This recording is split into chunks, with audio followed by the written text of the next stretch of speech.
across the UK, online and on DAB. Talk Radio. For those about to talk, we salute you.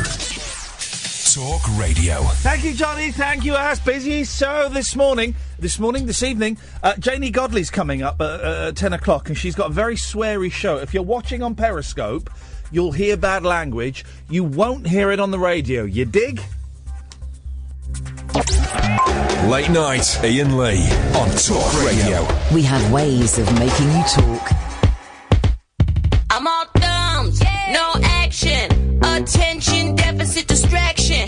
My brain operates on a fraction. All thumbs, no human interaction. I speak in typos, predictive text it. I spell checked it. I stand autocorrected. I unplug your life support to make an outlet for my iPhone, and then you died. Asterisk dead, and then you died. Aristocrat. I unplug your life support to make an outlet for my iPhone, and then you died. Asterisk dead, and then you died. Bring your life back. Emoji. Y-O-U apostrophe R-E. Your own very worst best friend to me. Emoji. T-H-E-Y apostrophe R-E. Predictive text, spell check it. I stand autocorrected. I unplug your life support to make an outlet for my iPhone, and then you died. Asterisk dead, and then you died. Aristocrat. I unplug your life support to make an outlet for my iPhone, and then you died. Asterisk dead, and then you died. Bring your life back. We defy the FaceTime continuum. We defy the FaceTime continuum. I'm speaking typo, predictive text it. I spell checked it. Asterisk. I stand autocorrected.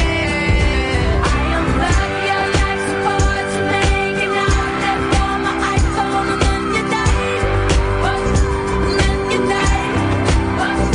I unplug your life support to make an outlet for my iPhone, and then you died. And then you died. I unplug your life support to make an outlet for my iPhone, and then you died. And then you died. I unplug your life support to make an outlet for my iPhone, and then you died. And then you died. I unplug your life support to make an outlet for my iPhone, and then you died. Asterisk dead, and then you died. Aristocrat. I unplug your life support to make an outlet for my iPhone, and then you died. Asterisk dead, and then you died. Bring it on back. Emoji. Good evening, dear listener. There we go. There's the beep. It's not how it works. By the way, Imani Coppola has... thank you. Whoa! Careful!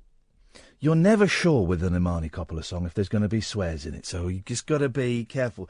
By the way, if you're watching on Periscope, you're going to hear swears in the next 5 minutes, okay? Big swears. As we know, swearing is cool and funny. You won't hear it on the radio because we'll dump it, but the Periscopers won't get the benefit of the dump. That album... Imani Coppola is now released on Bandcamp, and if you go to Bandcamp and type her name in, it'll come up or something. I don't know. Good evening, dear listener. This is Iain Lee. This is Talk Radio. I've just had 1.5 large Domino's pizzas, and I'm feeling bloated. I did it partly because I'm an idiot. And me and Kath were very excited to go and see the new Frank Zappa documentary this evening. We had tickets for the press screening, and we went there, and I thought, well, there's not many people here for the Frank Zappa documentary, but we got waved in, and the guy said, your name isn't on the door, but don't worry, I know who you are. You can come in and sit down and watch it.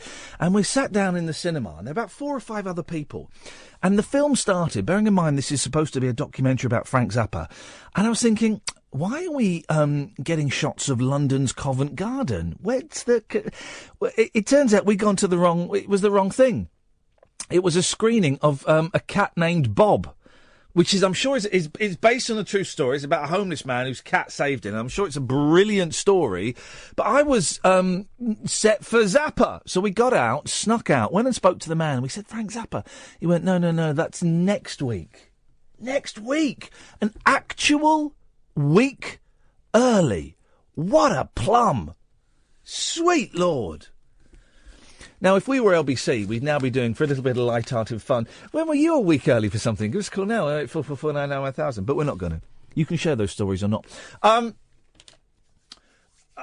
We got a guest this evening, and she's very funny, and I worked with her in Edinburgh when I did a little show there, and you'll get to hear that at some point in the near future. I don't know when that's coming out. But, right, some of you will know the name Janey Godley, right? And some of you may not. But if you're on Twitter or Facebook, the odds are you've seen a picture of her in sort of the last 2 or 3 months, because she did a brilliant stunt that went, as the kids say, it went viral. And I'll let her explain what it is. Janey's on the line. Evening, Janey. Hello, my darling. How are you doing? You all right? I'm fine. I'm laughing at you going to see that. A cat named Bob. We had such a joke about him in the podcast, because I met that guy in Soho, and I said, can I stroke your cat, the actual real cat? And he said, no, he's not feeling well, or he doesn't like people today. And my daughter Ashley turned around and went, I bet you he wished Bill Nighy had rescued him, and know that irritating man. I bet you it's on his shoulder going by the Groucho God, I want to be with Bill Nighy, but I'm stuck with you, you homeless. The cat, so the cat doesn't like people on certain days, or has he got too big for his boots? Yeah, homeless cat, homeless man, no, actually. And me and Ashley laughed for about an hour doing the voices of the cat. Why am I with you in your interesting waistcoats? I want to go on the Groucho and meet Stephen Fry, but no. So we had much more fun than that film probably was. Oh, God, we saw 30 seconds of it, and it was still a free film, but we both went, I can't watch this. It's not the kind of, it's not the, you know, obviously it's not got the word pussy in the film title, because that would have made it very different. We were in Soho, and had we just taken 100 steps to the right, we could have found plenty of movies like that.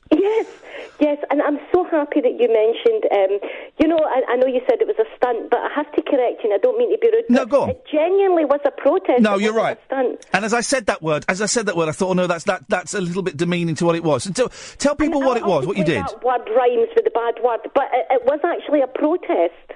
So the picture that people might have seen is a picture of you on a golf course? Yes, it's on Turnberry Golf Course. I'm holding a reverse piece of lino, and it's got Trump as and it's, you know, the word that rhymes with stunt. Yes. And it was a genuine protest, because it was the day of Brexit, because you know that Scotland the majority of Scotland voted to remain in Europe. Yeah. And I got up really angry at 5 a.m, and my husband had been up all night watching the referendum, the European election, and I said, I'm really angry, and he's like, I don't know which level of anger I have to measure that against. And I was so upset, so I got a piece of lino, and I said, I'm going to go protest Trump at Turnberry. And Ashley said, my daughter Ashley, she's a stand-up as well, as you know, and she's ever so clever. And she says, why don't you just put on it, all in all, you're just a dick with a wall. And I said, no, I'm going to write Trump as a... Yeah. What? Why the lino? Because I didn't have any poster. You know, my husband's got autism and Asperger's. Yeah. He's thinking of becoming a vegetarian to get a wee bit more attention, because clearly that's not getting him enough. And he's brilliant. He's very high functioning when he needs to be, but everything needs to be organised. Yeah. And he said, you don't have a poster. And I said, you collect offcuts of lino. Oh. And I thought lino is perfect, because a waterproof pen, lino, it won't buckle in if it rains. But it was actually a very hot, sunny day. So I took the bit of lino, I wrote Trump is see you next Tuesday, whatever you want to call it, and I put it on the lino, and I headed into Turnberry on the protest bus that left from George Square. Oh, there was a bus, was there? Yeah, I found it on Facebook. Oh, okay. There was a bus organised, and there was about 40 protesters on that bus, but there was like 160 Police Scotland when we got there. Wow. And it's like they got 6 policemen each. It was like a boy band, and when I got there, the police kettled everyone into the car park, and I said, I'm not going into the car park. That's the opposite of protesting. It's doing what the police tell you what to do. So the reason I'm alone in that picture that became quite an iconic picture and ironic picture that sort of captured the zeitgeist of that day was because nobody else would oppose the cops. And I'm like, well, that's the opposite of protesting is doing what the police tell you. So how to did do. you say they kettled everyone into the car park? How did you bypass the kettling? Because I said, I'm going to cross the road, and they said, you can't. And I said, are you telling me that nobody can walk in this road with a piece of lino? That's illegal. He said, yes. I said, well, how did those people get the flooring done and appointed to the housing? So they just thought, I don't know how to deal with this incredibly scary woman who's possibly premenopausal and she stopped smoking. So what do we do? So they all just let me go because they couldn't stop me. Yeah. And then I crossed the road and my friend took the picture and I shouted to her, make sure you get the hotel, make sure you get the helicopter, make sure you get the grass in, and make sure you get this poster in. And as soon as I opened it, the police ran towards me and they stopped me. And I said, what about unt? Is unt a bad word? If I cover up the C, is that a bad word? And they actually had a small workshop about that and decided that also was a bad word. So I have it all in video, and that's what I'm going to be showing at the Leicester Square Theatre show. I'm going to show people the video footage of what actually happened, because, to be fair, Police Scotland were kind of on my side, but they were stuck between a rock and that psycho Trump. They were stuck. I often feel sorry. I don't often. I occasionally feel sorry for the police in situations like that, because some of them are idiots, but the majority of them are human beings. Absolutely. And they must have felt, I'm sure a lot of them agreed with what you were saying. Yeah, there was one particular policeman who had a big bugbear and bone, and he made that fatal mistake that some people, not policemen, that some people make, and that is, she looks like I could out-argue her. And he kept picking on me and losing every single argument. And all the other policemen are going, leave her alone. Just, the woman's not doing... And he just kept coming over and trying to... I don't know if he's unhappy in his personal life, but he kept... And I kept on just beating him in arguments. And what he didn't understand was I had nothing else to do. Yeah. I'm sitting on a piece of lino. I quite enjoy arguments, is what I do. Yeah. You know, my daughter says I've dedicated my entire menopause to fighting with other people, and I'm good at it. It's such a beautiful picture, and there's a show next Tuesday in London, and we're gonna mention that. I'm gonna retweet all the links and all of that stuff as well. It is a beautiful picture. It's such a good picture. It's a beautiful composition. And just with the copper on the left, perfect for a poster, because you can put all the text in the middle. That's what I did. You are quite scary, Janey. Well, I don't think I am. No. I think I'm reasonable and confrontational, but I would always stick up. I always stick up for the person that's being bullied. I am quite scary, but I may swear, I may be loud, but I'm a socialist. I'm against food banks. I'm against benefit sanctions. I'm against people being bullied. I'm against racism. So I might be loud and aggravating, but it's for all the right reasons. Hang on, are you the liberal elite that I've heard so much about recently? Well, I was born in a hovel. I come from absolute poverty. I left school at 16 because I had no shoes, and my parents were separated, and I went hungry 3 days a week because my mum was an alcoholic. She ended up murdered. My mum had a lot of problems, so she never ever filled the paperwork in. So I went without dinner at dinner school for the dinner tickets lots of times. I had quite a difficult poverty upbringing, but I'm very proud of the fact that I worked hard and I try hard to be good and I try to do the right thing for other people. I'm not always good at it, but I do my best and try. Now, you've written... I didn't know that you'd written a book, and literally, I've just ordered the book online before the show started. I'm guessing all of this stuff, it sounds incredible and shocking stuff, but this is true. This was your childhood growing up, wasn't it? Yeah, I had quite a difficult... I was abused as a kid, and then I eventually put my uncle in prison for it, and I grew up, my mum and dad separated, and then she got murdered, and then my brother died of HIV-related illnesses, and then I married into a gangster family. And then I took over a pub, and then my husband's family didn't tell me they had guns in the house, and I got caught and I got put in prison for that, but only for one night, because I was really good at arguing with the police even back then. Well, they weren't mine. Yeah, the thing is, I was scared of you, and I don't know why I was scared of you, right? But you were you've been so kind to me on Twitter when I got in a little bit of trouble last year with the BBC, and I was so touched that you've been so kind, and you said some really nice things about me, but I was still quite scared of you. But that's the thing, is I do try and stick up. Yeah, no, you do. You know, for the people that are always getting put down. I'm a good person to have on your side if you're getting put down, because, I swear a lot, and people always say to me, I'm a yes voter in Scotland, so a lot of the no voters always pick up on the fact that a lot of the unionists and conservatives in Scotland pick up on the fact that I swear, but I don't vote for a party that gave Ian Duncan Smith the right to starve people who get cancer and drag them into the workplace, like the Daniel Blake situation. Yeah. You might say I can swear, but I would spend all night doing watercolours and paintings to sell them for food banks, and I would do my best to help as much as I can. I would never vote for any party that punished the poorest and the weakest among us and drove women and men and children into food banks and left people dying of cancer as they had to fill in a back-to-work placement. That is a horrific set of circumstances. I'm not that, but I do swear. And then we did this silly little show in Edinburgh one afternoon. I loved it. It was fun, wasn't it?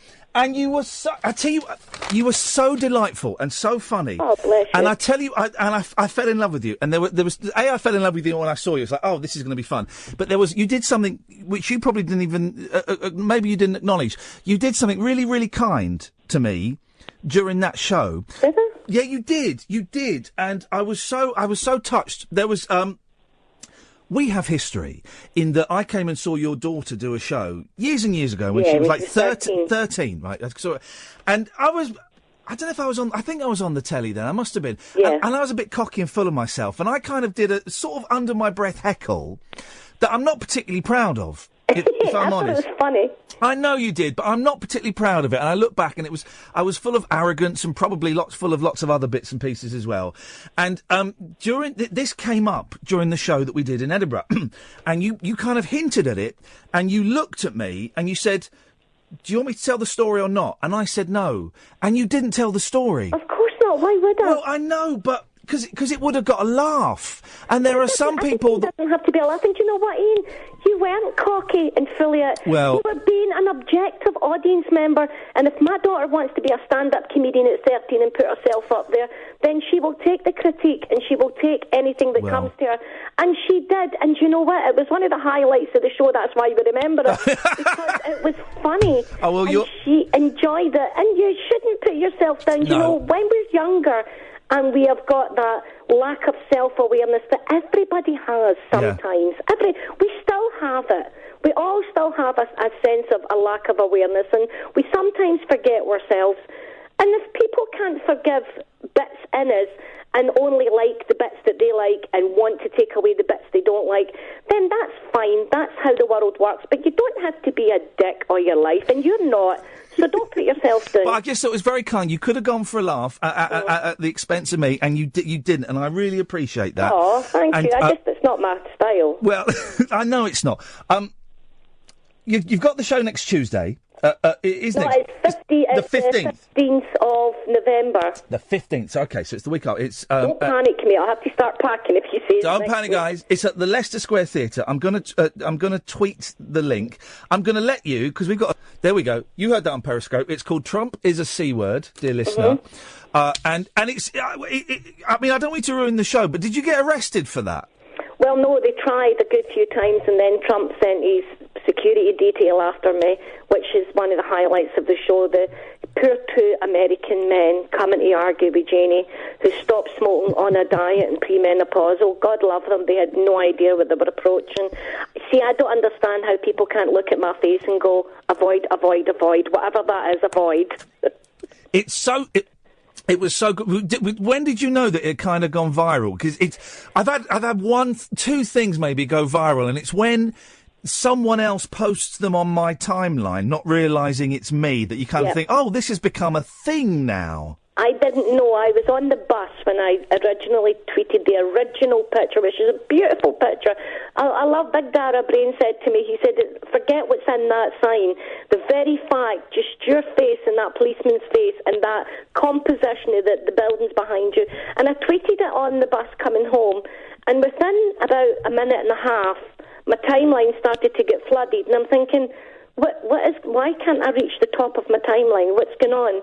And it was all over the world, and people didn't know it was me, but what was lovely was a lot of my American friends who are stand-ups, you know, like Jim Jeffries and Lynn Ferguson, and people in LA are going, that's Janey. They're tweeting that, and they don't know it's Janey. That's Janey in that picture.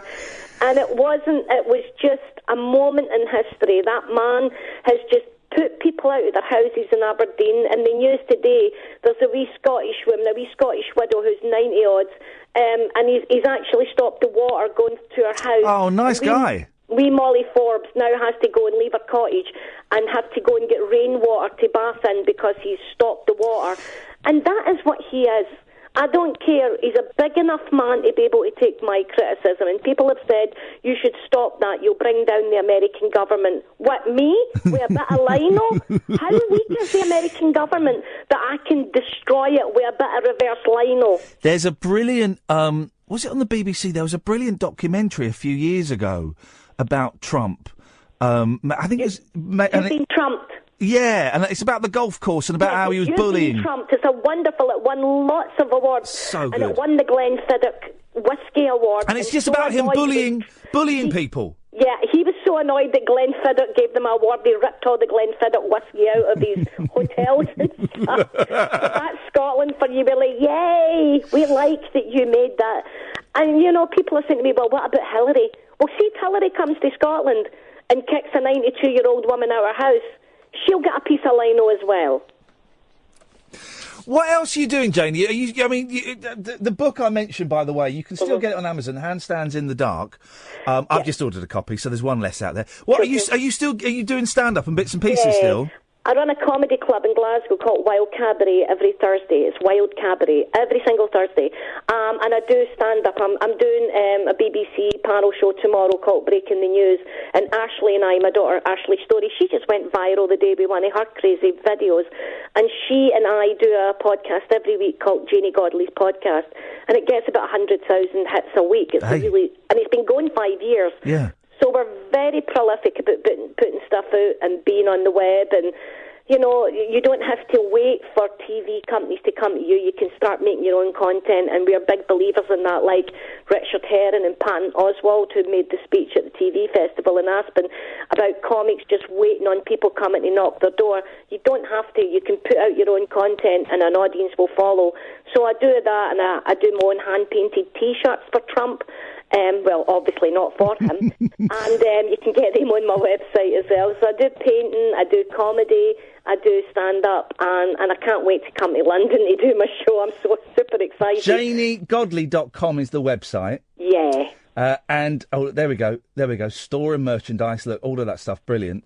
And it's the 15th at the Leicester Square Theatre. Yeah, it's at 9:30, but it's on a Tuesday, so I like to say to people, see you next Tuesday. Oh, Janey, it's so nice to talk to you. Thank you so much. Absolutely. Let's catch up, and thank you for having me on your show. Oh, it's my pleasure. And, you know, you keep your chin up. You always keep your chin up. Don't let any haters get you down. You only are as good as the niceness you feel inside, and you're a good person inside. And if anybody tells you any different, you send them to me, buddy. Thank you, Janey. I love you. Take care. Okay, love you. Bye. Lots of love. Bye-bye. There we go. Janey Godley, you see. JaneyGodley.com is the website. And the show, Trump is a C word, is on Tuesday, the 15th of November, at the Leicester Square Theatre. She's brilliant. She's so funny. I think she's so funny. We recorded a panel show that's going to be out, an audio panel show that will be out sometime later in the year. I'll let you know when. And she was hilarious. And before it, we said, right, do you want to go through the questions? She goes, no. Don't want to know what the questions are. You just do it and we'll do it. And we were just laughing out loud. So funny. Right. The show continues, guys. 0844 499 1000. This is Talk Radio. Late night Iain Lee. On air and off the leash. On Talk Radio. We have ways of making you talk. 0844 499 1000 is the telephone number if you want to give us a call. Iain Lee, Talk Radio. A week early for the screening of the Frank Zappa documentary. I was all set for it. I was in Costa today, watching Zappa videos on YouTube, getting in the vibe, man, of those crazy time signatures and chord changes. And we went to see the film. Our names weren't on the list. The guy waved us in because my face is my ticket. And we sat down, and it was all started off in Covent Garden. I'm thinking, well, Frank, as far as I'm aware, Frank Zappa doesn't have a particularly strong connection with Covent Garden. And then it was what looks like a brilliant film about that man who falls in love with a cat and it saves his life. That darn cat or something. Cat called Bob. Catherine and I looked at each other, went, nah, I don't think so. And we got up and we left. We left! It was a free film. A freebie. 0844 499 1000.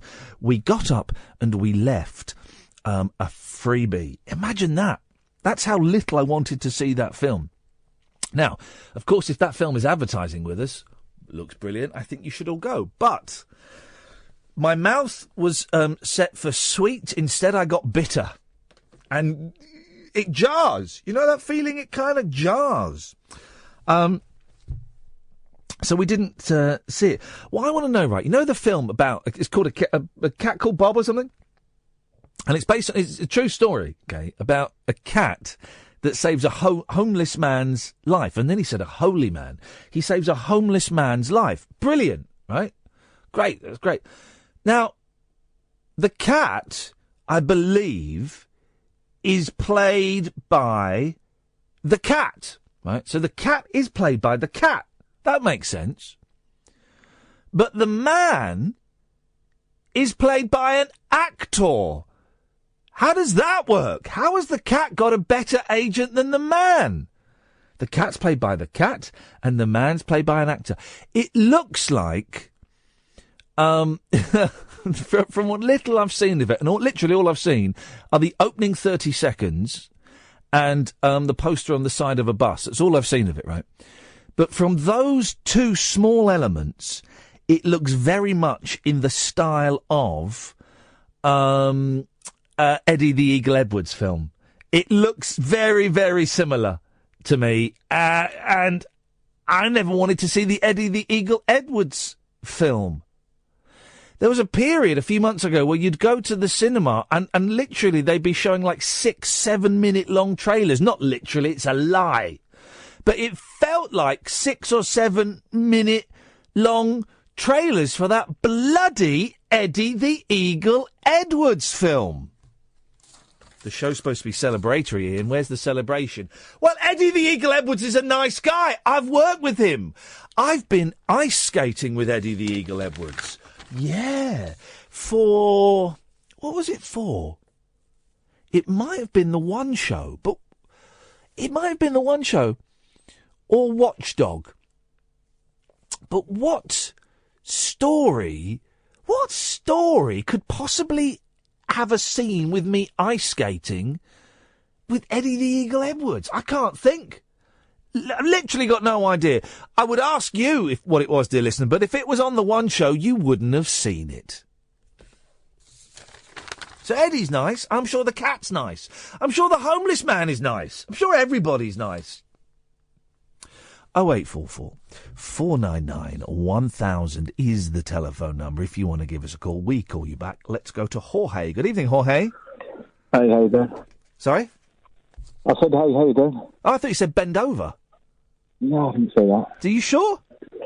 That would be a really unusual. That would be the kind of thing you would say if you were phoning one of those jazz lines. You know, the 0898 numbers, and you didn't have much credit. So you needed to get it over and done with as quick as possible. So the lady answers, "Hi there, big boy," and you go, "Bend over." No, I had an ex-girlfriend who used to work for the sex lines. Really? Yeah, you tried to chat her up once in the church in Muswell Hill. I tried to chat her up in a church in Muswell Hill?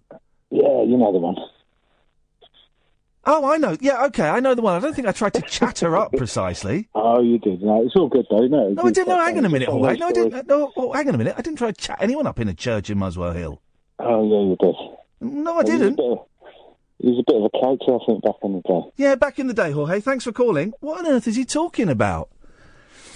0844 499 1000 is the phone number. Alan! What kind of cake? Gay cake!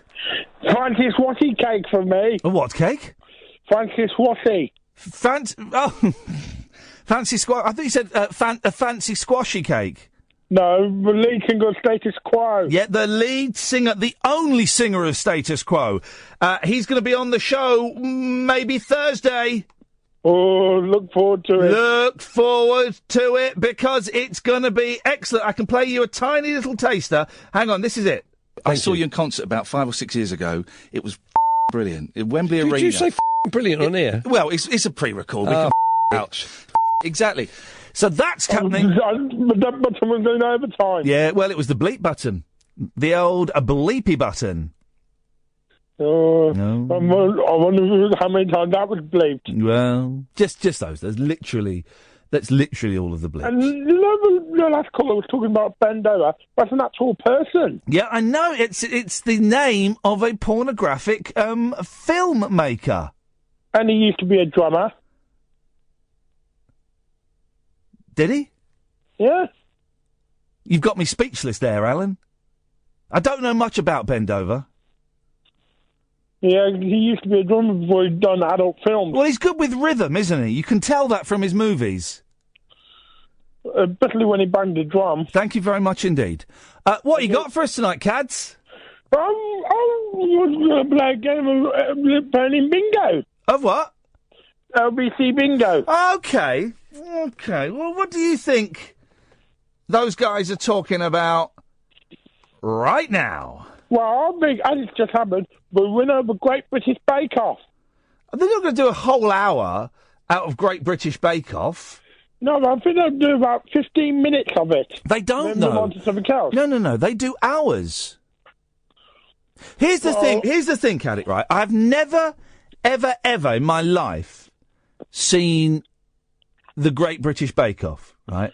Never seen it. No longer on BBC now. Well, I've never seen it. So tonight I decided I'd watch the last 15 minutes of the last ever Great British Bake Off with the original cast and crew. Yeah. Bit boring, isn't it? Well, I know who won because I got a spoiler. Well, no, it's finished. It's finished now, so we... No, but some might watch on catch-up. Yeah. That's true, I suppose. But I was worried that I'd watch it and go, oh, this is brilliant, and then have to catch up with the last 15 seasons of it. But luckily, I found it quite tedious, and I don't know. Bit pony? A little bit pony. Mel and Sue didn't do a lot, and I like Mel and Sue. I like Mel in particular. I think Mel is brilliant, right? But I don't... Yeah, they're both very funny. I don't... but then they didn't really have a lot to do, right? But I was watching... I didn't know that Paul Hollywood was a Scouser. I didn't know that either. I've never heard it... Have you ever watched it before? Only once. Well, then, you'll have heard him speak, yeah? I thought it was a Southampton accent. This is the third time you've left me speechless. Yes, it is, Lee. Sorry, someone was asking the question on Periscope, and I just had to answer yes. Was it Sheridan? No. Lee was asking, is this the presenter from BBC 3CR? And I went, yes, it is. I don't think Southampton has an accent. Have you ever heard Fred Dynage? Yeah, he doesn't have an accent. Well, it's a bit of an unusual place not to have an accent on the South Coast. That sentence doesn't even... Now take those words and put them in order. Right, so you reckon LBC will be talking about the Great British Bake Off? Yes. I reckon it's going to be foreign aid. Yeah, of course, with all the migrants left the jungle in Calais. That's got nothing to do with what I just said. Shall we see what they're talking about? Let's go for it. Here we go. Hitting the play button. Hang on a minute. Their website's not very good. Hang on. Is the internet playing up again? My fist will be playing up in a minute. Hang on. Oh, their website's crashed, which is great news for... Here we go. Click on this. It's not working, Alan. Oh, dear. So, we'll never know. Thanks for calling. Thank you. 0844 499 1000. This is Talk Radio. Late night Iain Lee on Talk Radio. We have ways of making you talk. Dude, there's literally no chance of you coming on.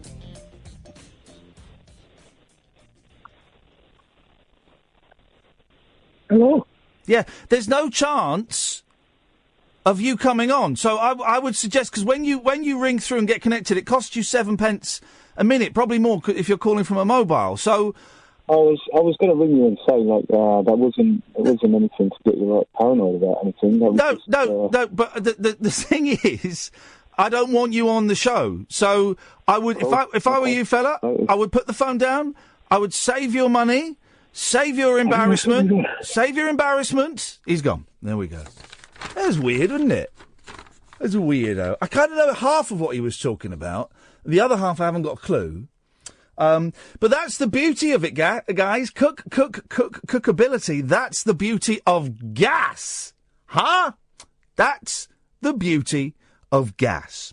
Right. We've established that the other side are talking about migrants. So that leaves us with free rein to talk about anything that we want to talk about. If someone can explain to me the joy of the Great British Bake Off, because honestly, I've not seen any of it. I've only seen the trailers for it, and it just doesn't seem to be my thing. Really, never thought it was my thing.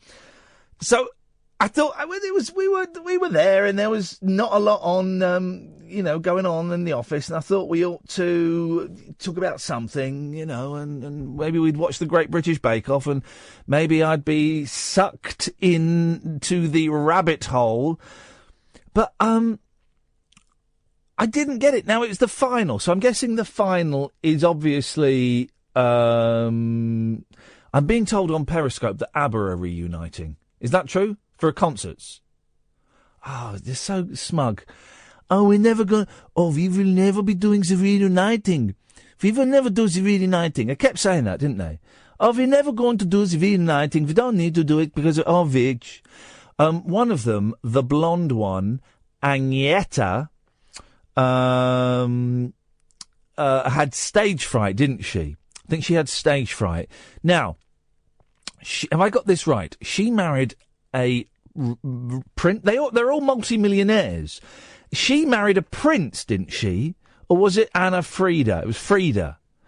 She married a prince, and someone was living on an island and stuff, but they're all getting back together. Well, that'll be good. Again, this is supposed to be a show that celebrates stuff, and I can't really, I'm trying not to be too negative, but, I mean, ABBA did a few good pop songs, right? They did, but they're all okay. They did some good songs, right? But the problem I have with ABBA is, their songs all sound very similar. There's no progression. If you listen to the Beatles from I Want to Hold Your Hand all the way up to Let It Be, there is a journey. You can hear the journey from A to B. But with ABBA, you listen to Waterloo, from Waterloo to, I don't know, Thank You for the Music. They're all kind of similar, aren't they? They're all a little bit the same, really. And they're good, but I just like a little bit more variety in my old pop music. Don't you think? 0844 499 1000. 0844 499 1000 is the telephone number if you want to give us a call. I mean, Waterloo is a masterpiece. Let's name the 5 good ABBA songs, shall we? Waterloo, Mamma Mia is good. What's the one that goes dun dun dun dun dun dun dun dun dun dun dun dun dun dun?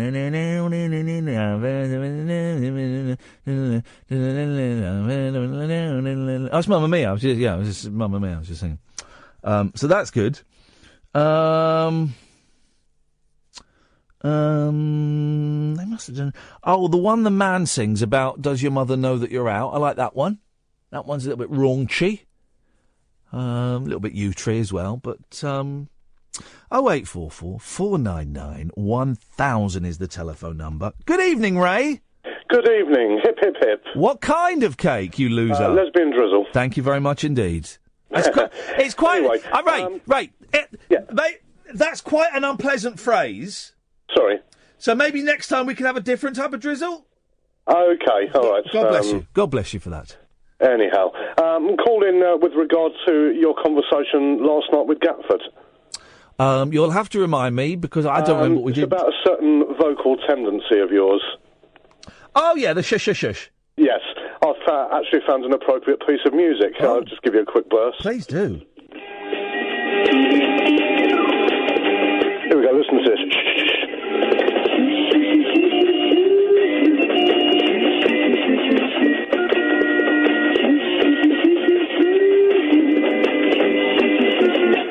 There you go. What the hell is that? It's actually Japanese. It's by the J Girls. Oh, I heard a Japanese song the other day, and I forgot it was. By the way, there are people arguing with me on Twitter, right, about the time Tommy Boyd came on my radio show, and we had an argument. Yeah, I remember that. Yeah, okay. And people are. I mean, this is like 6-7 years after the event. People are still buying it as though it was an actual argument. Yeah, who punked who? Yeah, Tommy was coming. Here's the thing: Tommy was coming on the show. That was going to happen. And the day before, I emailed him and said, "Tom, listen, you're coming on. It's us. We should probably do something, shouldn't we?" And he went, "That's a marvellous idea, dear boy. What should we do?" And I said, "Well, I'll be a bit arrogant and cocky. You don't tell me what you're going to do, and we'll see what happens." And that's what happened. And there are people on Twitter now going, "Yeah, Tommy destroyed you." Well, it was a setup. B, it was my idea. C, I do hope Tommy's all right. I've emailed him a couple of times in the last couple of months. I've heard nothing from him. So I do hope that Mr. Boyd, if anyone knows Mr. Tommy Boyd, if they could send a message to him and just say, peace and love, man, peace and love, that would be awesome. Because I remember that time you spoke to me, it sounded like he had just woken up. Yeah. It was all a scam, and I feel I'm betraying my roots by even saying that. But it was all a scam. All right, and then he hung up on you as well. Oh, that was rude. That was just bad manners on his part. Yeah, but you know, you'll forgive and forget, and happily have him on again. Well, I don't know if I'll forgive or forget, but I would happily have him on again. Yeah, it'll be nice to hear him again, and who knows, maybe he'll come home to talk radio. Well, there were moves to try and get him to come and do some cover shifts. Oh, was I not supposed to say that? But I don't know what happened. I know that I gave the boss his phone number, but beyond that, who knows what happened? So that was ages ago. It'd be nice, but I suspect there are other things going on in Tommy Boyd's life. 0844 499 1000 is the telephone number. Kyle! Evening, you all right? I'm all right, Kyle. Cool. Well, I was just thinking, it's a monumentous anniversary today. We're a couple of weeks off from the time I got sacked from the BBC. It's November the 13th. I don't know what it is. It's 7 days since Tastes Like Food doesn't taste like food. Hey, classic, absolute classic radio there. So I was thinking, since you don't particularly want to discuss Bake Off, why don't you do like a Bake Off poker, something like that? A what? Bake Off poker. What? I don't know what that means. Well, it's like a Bake Off. Are you saying Bake Off porker? Poker. Say it again. Say it again quickly. Bake Off poker. You're saying porker. Poker. Poker. Yeah, you're saying poker when I say porker. Let me hear you say porker. Porker. I say porker, and then you say poker, but before that you say porker. Porker. Yeah, porker. Now you're saying Parker as in, yes, my lady. No, Parker. That's not a bad. In the 70s. That's not a bad impression of Parker, is it? Literally, I've never done. Yes, my lady. Literally, never done that before, and it just rolled off the tongue. David Graham was the man who voiced that for many years, and he died recently. He did. Yeah. These all. Do you know what? I got the fright of my life this morning when I walked past the shop. You seen the front page of the Star? Pete Burns, How I Came Back from the Dead. I was thinking, flipping heck. That's a story. Of course, he's still dead. He's talking about the last time he came back from the dead. But I was thinking... So just say it quickly. Bake-off porker. Say it again? Bake-off porker. Yeah, you're saying porker. Oh, doesn't sound like to me. It doesn't sound like that to you, but that's what... I swear to God, Kyle, that is what is coming out of your mouth hole. It's not because I've got, like, the I've been home for too long, the northern accent. If I said it with my London voice, would that make it easier? Let's hear the London voice. Bake-off poker. Let's hear the London boys. There's another sad story. The London boys, they both died, didn't they, in a car crash, I believe in Monaco. No, I don't know about that. Yeah, what was their song? London Nights. I want to party now. I want to party now. London Nights. There was they were both very muscular. There was a black guy, and there was like an Italian-looking guy, white and with very dark hair and dark eyebrows, very, very muscular. And they're going, London Nights. I want to party now. I want to party now. London Nights. I want to party now. And yeah, they died. How the hell do I know this? They died in a car crash in Monaco. Are you not thinking of Siegfried and Roy? No, they got attacked by their tigers in Las Vegas. They're still alive. Oh, yeah, that's what I've gone wrong. Sorry. I've been to Monaco. I got paid to go to Monaco for 4 hours to talk about a video game, right? And I had an hour spare, so I walked around Monaco. And you can walk around Monaco literally in 20 minutes. It's tiny. It's absolutely tiny. You have to get there... Well, I don't know if you have to get there by helicopter, but we got there by helicopter. And it's really tiny. And I'm not... like a lot of really posh places... or like a lot of very expensive places, I couldn't see what the attraction was. It's like I drove past the Ritz tonight, and if you go and have tea at the Ritz, it's something like 40 quid a head.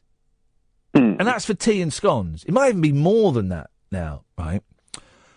And I just kind of wonder why anyone would spend that much money to go to the Ritz or to go to Monaco when they're both quite... Well, the Ritz is nice and stuff, but why would you spend that much money when you can go to Old Joe's Caff and get a cup of tea for £1.25?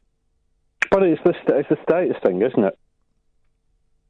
People want to say, I've been to the Ritz for me tea. I can understand why you might, send your mum and dad on their 50th wedding anniversary. Mum, Dad, because it's very nice of you, bought you tea at the Ritz. And that would be nice, it'd be a nice thing to do. Although if my kids did that for me, I'd be going, but we could have gone for a cup of tea down Joe's Caff for £1.25. What you doing, boys? I've brought you up wrong. So I can understand that being a nice thing to do. But most places that are really, really expensive, Fortnum and Mason, why would you not go to Lidl? Well, I took my nan to afternoon tea. A restaurant run by somebody I think who's on Channel 5 now. Anyway, I took her for afternoon tea. I know. Big people on Channel 5. Yeah. And my nan, I think she was 90, complained about the bread, and it was overpriced, but she said it was mouldy, but it was just because it had herbs in it, but she was convinced it was mouldy and wouldn't eat it. So... Well, 25 quid a head. Strike me down with a feather. Chris and Simon are still having a go at me on Twitter about the Tommy Boyd thing. Do I tell them it was a joke, or do I just let them stew? Just tell them it was just be honest. Just be honest. Be transparent and open. But now, if I say that now, they won't believe it, because they'll have to somehow save face. And I don't think they're even following me, these two guys. Oh, Chris is... And they both are. I'll let them stew. That's what I'll do, Kyle. I'll let them think that I'm a knob. I'll do that. I can take being a knob on the chin. Well, I was going to say you can just block them. Chris, why has Chris blocked you, Kath? What did you do to get a warrant of blocking from Chris? Ian DJ's great, but Tommy is a great DJ. I'm gonna let them stew. Or should I block them? Should I block them? No, just mute them. Don't block them. Mute them. Okay. I don't know my Twitter cat yet. I'm still struggling with my Twitter cat. Yeah, if you mute them, it's just like they're shouting into an empty room. But if you block them, they'll know they've got to you. But mute them, and then nobody hears them. Yeah. All right, Carl. Nice one, mate. Thank you for that. No worries. Bye. Ta-ta. Bye-bye. 0844 499 1000 is the telephone number. Oh, right. After the news at 11, remind me to tell you about Performance Ring that's coming up. And also, there's going to be another Performance Ring in February. I have the date, so I will sort all that out, dear listener.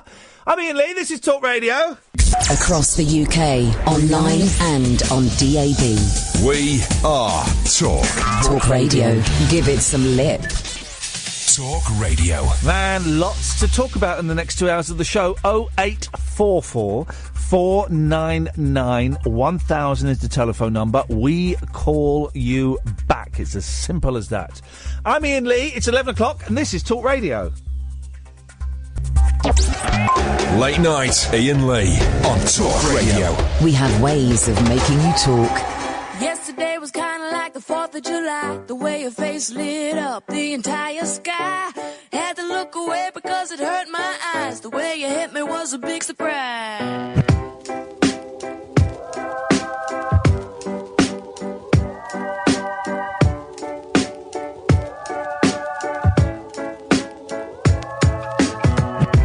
Yesterday I really didn't know what to say. I wasn't making any sense, but I felt okay. Asked you if it was my birthday. This kind of thing don't happen every day. Hey, hey, hey. Hey, hey, hey. I didn't think an angel would get in my way. Hey, hey, hey. Hey, hey, hey. I didn't think an angel would get in my way. Yesterday I felt just like a child, a little curious, a little wild, live in the moment and you'll never go out of style. You know it's really been a while. Hey, hey, hey, hey. I didn't think an angel would get in my way. Let me tell you, yeah. Excuse me, won't you step aside? I don't got no room for you in my life. I don't got the patience to love again. I don't got the guts to keep you as a friend. Be an angel to fly away.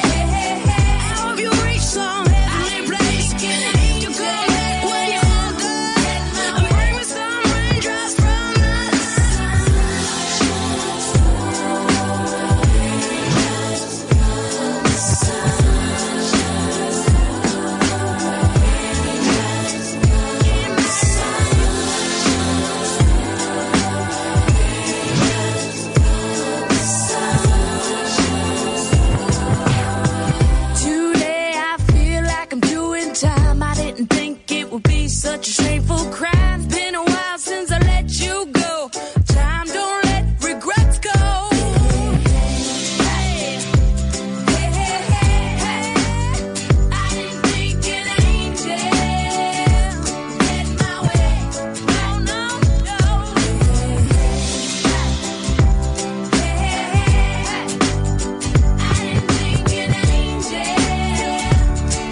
So, this Sunday... Oh, goodness, stop that. So, this Sunday, it's the first... is it the first performance ring? It's the first performance ring we've done. Tickets have sold out, guys. So, sorry about that. And there has been, and my fault, there has been some confusion over who's performing and who isn't. I sent out what I thought at the time was a very clearly worded email, which was actually, it was brought to my attention, was quite a vaguely worded email. So apologies if there's any confusion. You will have had an email in the last 2 weeks, if you are performing, asking what your act is and what your technical requirements are. If you've not had that email, then you are not performing. If you're a performer, get there for 6 o'clock. The doors open at 7 and we'll start the show at 7:30. I don't know what it's going to be like. You know, literally got no idea. It could be a disaster, but even if it's a disaster, it will still be... 0844 499 1000, by the way. We'll call you back. Even if it's a disaster, it'll still be an evening, won't it? Where, you know, we may watch the birth of some new acts. We may watch... One of the guys that's coming to do some singing has lost his voice. But he's still going to do it. Beautiful. Beautiful. Someone's going to be pushing a wheelbarrow. Someone is... well, I don't want to give too much away. But we've got some really interesting, different kinds of acts, and I'm looking forward to it. So if you come in, it'd be nice to see you there, and we're looking forward to it. So that's this Sunday. There's one on Sunday, December the 11th, and we need a few more acts for that. So if you're interested, Iain, I-A-I-N, at iainlee.com. And I've just put tickets up for sale for the third one, Sunday, February the 26th, 2017. Wow. Now, I know that's months and months away, but it will sell out.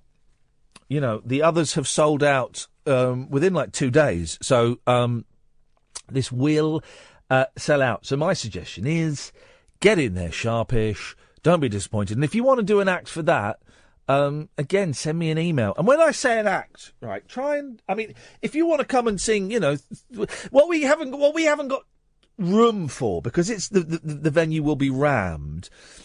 If you just want to sing a song, unless it's Close to the Edge by Yes or something of that length, if you just want to sing one song, then we're probably going to have to pass, I'm afraid, because if we had... we'd need about 30 acts all singing one song, and we just wouldn't have the time or the room or anything like that. But if you want to sing like 3 songs, then we can talk. The ideal length of an act is, I would say, and this is from someone who's done a lot of live stuff where it's gone well and where it's gone very, very badly. The optimum length of time is somewhere between 8 and 12 minutes, I think. Any less than 8, then it's not really worth you getting up on the stage. Any more than 12, even if you're really good, it's going to feel like it's dragging on a bit. And if the act isn't going very well, 12 minutes feels like forever. Forever. And if you're doing an act, we want you to succeed, you know. And I'm happy if you want to chat with me on the email or something before. I'm happy to go through, you know, some bits and pieces, but I want the act to be you. So think of something different. Think of something, I mean, singing and coming on and telling a few jokes and stuff, that's fine. That's fine. And we've got a few people that come in to do that, and I'm really looking forward to that a lot. But like I say, we've got someone who's going to be pushing a wheelbarrow. We've got someone who's going to be reciting poetry via Skype. Brilliant. We've had a couple of people who've made short films. Fantastic. I don't think they've ever made short films before, either of them. So that's going to be great. So, I mean, you can literally come and try anything. Come and try anything. You know, if you're a harpist. When I used to do a variety night in Camden, I used to run a variety night. Were you there, Emma? The night we had the harpist. We had this harpist, and she came and she... where had I seen her? Maybe I'd seen her when we had the Japanese band over in Kilburn. And she came on with the harp. And it's just a thing of beauty. She was quite a short young lady, and this harp was massive. It's a thing of beauty seeing someone... Didn't she... Oh, no, I'm confusing my timelines. Anyway, and she wheeled this harp on stage, and everyone's thinking, oh, this will be nice. We're going to have some harp music for 10 minutes. But I remember she played Nirvana on the harp. Did she come to 3 Counties? I think she must have come as a result of that then, yeah. And it was brilliant. Now, obviously, that's her act, and she does that as her job, is going around playing Nirvana on the... You know, you don't need to have as formal an act as that, OK? You don't need to have a honed act like that. This is what... Do you know, I keep thinking of all these good ideas for acts, right? One of the reasons I started doing that variety night was because I saw this singing nun do a show, a kids show. Took my boys to see it. It was a bloke dressed up as a nun singing kids songs. And I thought, oh, do you know what? That would work brilliantly in front of an adult audience. And it turned out that she actually did go and do adult cabaret anyway. So I was kind of right. But I wanted her to come and do the kids show for audience. I think because I like the idea of seeing a kids entertainer in front of an adult audience, because the stuff still works. But here's a good act. I keep thinking of all these good acts. If someone wants to do this, it'd be great. If someone wants to come and show their family holidays, their slides, wouldn't that be brilliant? Someone comes, ideally you'd need a slide projector. We could work out a way of doing it on the computer. But they just come and show their family slides. I could watch that for 10 minutes. I would love that. That's Nana. Sadly, she died. It was a freak wind sailing accident. Do you know what I mean? That kind of thing. I would pay top dollar to see that. What I'm trying to say, dear listener, is on December the 11th, we've still got I think I've booked 3 acts for Sunday, December the 11th. I'm not even really thinking about it until we've got this one out of the way. And February the 26th, we'll take a break in January because everyone's skint in January. And February the 26th, you can come and do whatever you want. The only limit is your imagination, guys. 0844 499 1000 is the phone number. Dom, come to you after this. Unmissable late night radio with the original king of unconventional conversation. Make contact with Iain. Late night Iain Lee on Talk Radio. We'll get you talking. I think can someone on Periscope tell me, is it still working? Because I moved it, and I think I might have just moved it just out of range of the Wi-Fi. I'm going to move you back, guys, because I think I've moved you just out of range of the Wi-Fi. I don't know. I think I've broken Periscope, Catherine. Oh, well. I've moved them just out of range of the Wi-Fi. Oh, man. Damn you, Wi-Fi. I'll get you going in a second. Catherine, can you say hello to Dom for me while I boot everything? Hiya, Dom. Hiya, Catherine. You all right? Yeah, I'm all right. How are you? Fair to middling? Yeah, just about, yeah. Are you looking forward to your trip back up north to the homeland? Well, yeah. I don't think I've ever been to Macclesfield before. Well, you're not missing much. It's all the same. It's all the same, isn't it? No. Oh, okay. Well... Does this song bring you back some happy memories, Kath? I don't remember it, obviously. But you... Well... This is from the, from the moment of my conception, Dom. Yeah, this is the song that was playing, Dom. I can't hear it. Here comes... No, gosh. Here comes... Here comes your... Don't. It's alright. It's alright. We're having a baby. We're making a baby right now. Do you know what? There's sometimes you think I should. We're good friends, but I shouldn't have told him that level of detail. You shouldn't have told me that. That was a ridiculous thing to say. No, it's going to haunt me forever. That is a ridiculous thing to say. What you got for us, Dom? It'll be used against you. Well, exactly. Right. Got a choice. I found my iPod. It's 5 years old. It's not updated it for absolute years, and it's full of cack. So we could do a reverse iPod roulette cack edition. Oh, see, who's got the most pony... my iPod's in the car. I can do it on my computer. See who's got the most pony song? Yeah. Oh. Yeah. I'll give you a dramatic reading. Oh. Well... Now... I have to just have the camera on me, I'm afraid. Sorry, guys. Dramatic reading sounds good to me. Well, let's have the dramatic reading, John. Do you want dramatic music? You can, yeah, all right. Hang on a minute, here we go. It's got to be something serious, though. Something... Daytime friends, nighttime lovers? Always.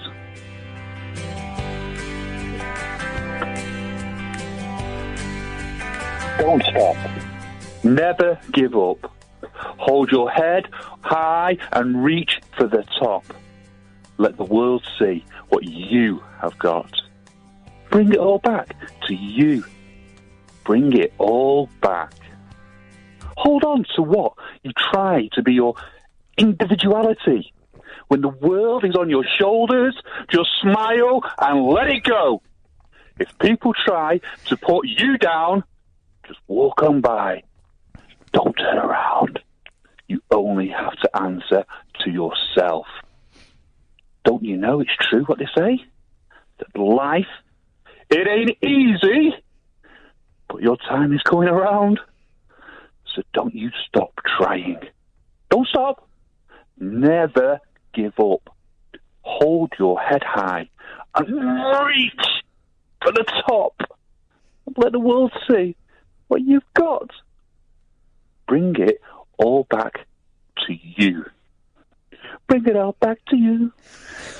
Very powerful words there. It's like Paddy Considine, Very. It is a bit like Paddy Considine. though? Yeah, but not as messed up. No, he wasn't going to kill us at the Not end. as messed up in the heat. Messed up in the heat. I still fancy a game of reverse iPod roulette. Normally iPod roulette. Now I have to do it on my laptop. But normally on iPod roulette, it's the best song wins. But in this instance, it's the worst song wins. May I judge, as I have terrible taste in music? Yes, you may, Catherine. Or if anyone wants to phone in and be a judge as well, you're more than welcome to 0844 499 1000. Here's the number. We're calling back. Shall we calibrate?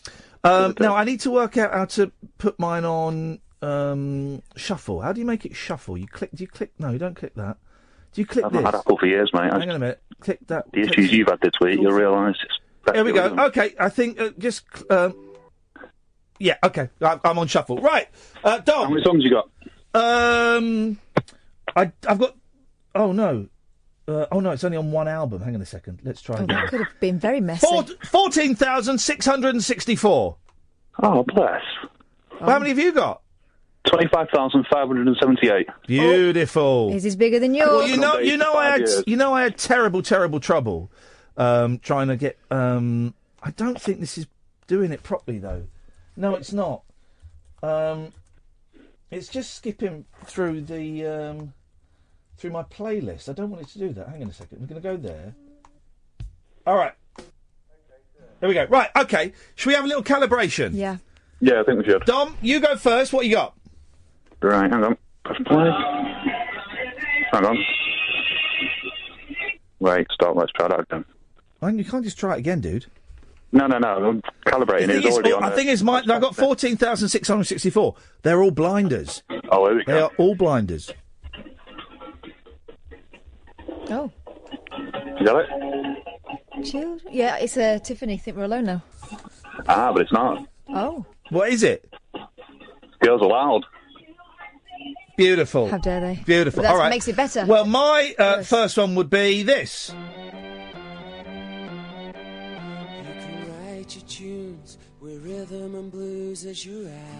It's Gomez. Do you remember Gomez? Barely. Gomez. Were they an indie band? What? Indie band, were they? They were. They won the Mercury Music Prize and then went nowhere. What was the Gomez hit? Katia. Hello. What was Gomez's hit? They had a hit. It was a good song.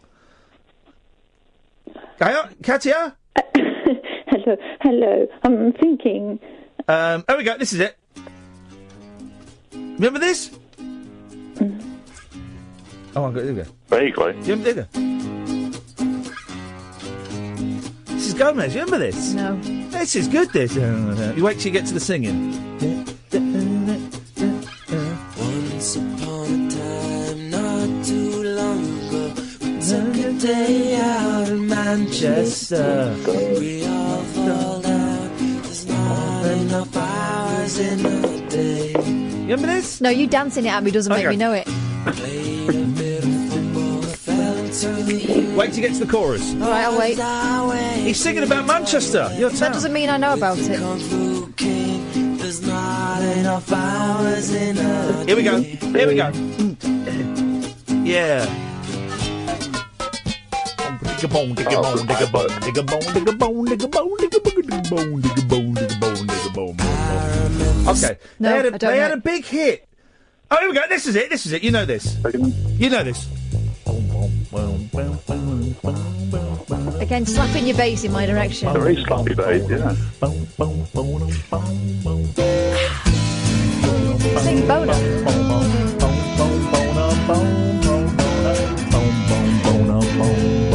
You know this? No. Yes, you do. Don't. Here we go. Make it stop.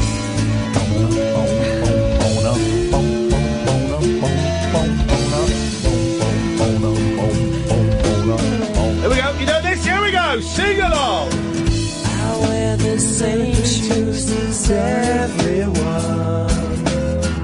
I got the same blues as everyone. So try and call me. I'm in love. Here we go. It stops.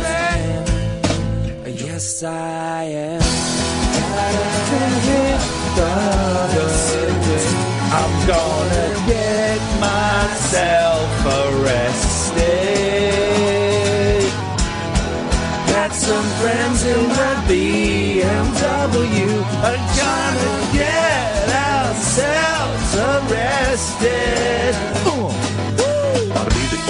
That was good, wasn't it? Well, No. I don't know it. That was quite. I quite enjoyed that. Didn't they do another? I could tell. Remember it. Oh, pardon me. Did you like that, Katia? Because you like heavy metal. Is that heavy metal? I'll give you some heavy metal in a minute. That sounded like a really violent thing. Right. So, Dom, we're calibrated. Right, Gomez. okay. Gomez is our standard. Oh, Jesus, okay. Let's see if we can get lower than Gomez. Right. I'm going to let you go first. We have 3 rounds, 1 pass. Away you go, sir. Okey-dokey. Right, it's going to start with the last song and then I'll skip forward, so... All right, mate. So.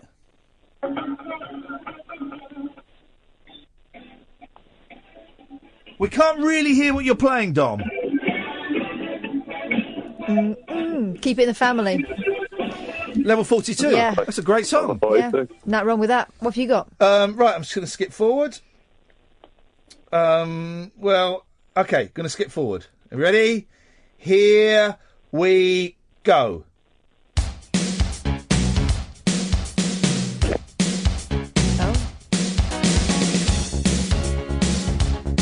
Two former police officers were sentenced to lengthy prison terms for the murder of an unemployed steelworker outside a crack house here last year. Larry Neville, 52, received 25 years in jail for his role in the fatal beating of 35-year-old Mallory Green. His partner, Walter Busson, 47, was given a prison term of 18 years. They were both whisked away to jail. Larry Neville, Walter Busson. Larry Neville, Walter Busson. That's Larry Nevers and Walter Budzin by Wesley Willis. Right. The homeless guy that has a very unique style of songwriting. Dom, just remind us of yours, please.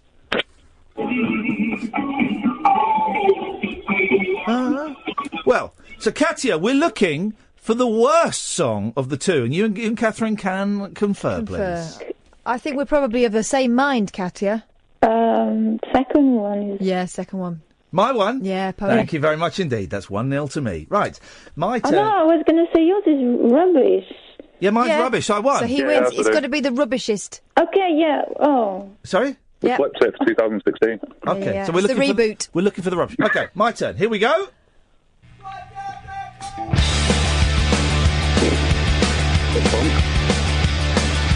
When I'm lying in my bed at night, I don't wanna grow. I'm playing my Joker. Ooh. Because I'm not going to throw down the Ramones. I don't want to grow up, knowing that Katia is one of the judges. So I'm playing my Joker. We skip. Overrated band in the world. Oh, ladies and gentlemen. But excellent T-shirt vendors. Oh, yeah.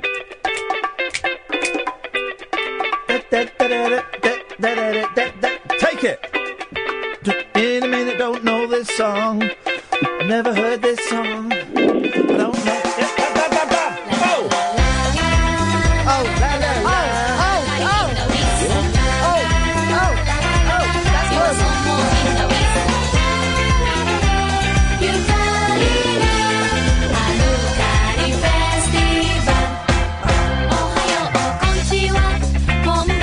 How Cali? Gosh, that's made my headphones stink. Yes, it will do. It's Hal Cali. Dom, over to you, boss. What you got? Can you beat that? You've still got a Joker left. That's horrible. That's like Magaluf. It's Japaluf. Find something, yeah. Is it? Right, here we go. Huh? Oh, Oh, hang on. Louder. Oh, what is he saying? Louder. I'm going to skip because it's Fats Domino, and I quite like Fats Domino. All right, then go on then. You see, we'll both use our jokers. Oh. I've lost it to Katia. Another very slappy bass. Dom, I can't really hear what it is, Dom. What is it? It is something called N.I.B. by Black Sabbath. Gracious. And Katia, you have to choose the worst, though. You can confer with Catherine. Oh, well, there's no conference needed. Yeah, Black Sabbath is worse. No. Really? No. That first one was an absolute stinker. No, Black Sabbath absolutely suck. They're a terrible band. It's 1-1. Round 3 coming up after this break. Late night Iain Lee. Unfiltered night talk with the original king of unconventional conversation on Talk Radio. We have ways of making you talk. 08444 991 1000 is the telephone number. We're playing reverse iPhone roulette, where we're trying to find the worst songs. It's 1-1 to me and Dom. Dom is the other player. Katia and Catherine are the judges. Hello, good evening and welcome. It's the final round. Dom, it's your turn to go first. Okay, here we go. We both used up our jokers, by the way. We have, and this Black Sabbath song actually got quite good, so I'm glad. Okay. We, lot of sloppy bass, here we go.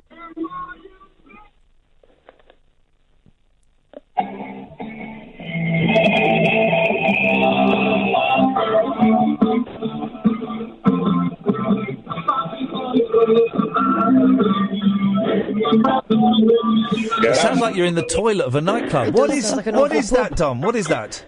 You know, I don't think I'd make it any better. It's actually in the room. Something called Stardust by Menswear. Menswear. He works for the guy from Menswear works for. Is he Six Music? He works for follows now? me. I'll let him know that he's. Yeah, he works. He works. All right, Dom. Right. Well, Katia, here comes my one. Right. 1. Ask who is more famous, Melina Mercouri or Sappho. Sappho. Ποια είναι πιο γνωστή, η Μελίνα Μερκούρη ή η Σαπφό? 2. Say, we're looking for someone more practical. Gosh, always. Ζητάμε κάποιον πιο πρακτικό. 3. Ask which computer is the best. Which computer is the best? Ποιος υπολογιστής είναι ο καλύτερος? It's Oxford Dictionaries. Oxford, take off in Greek.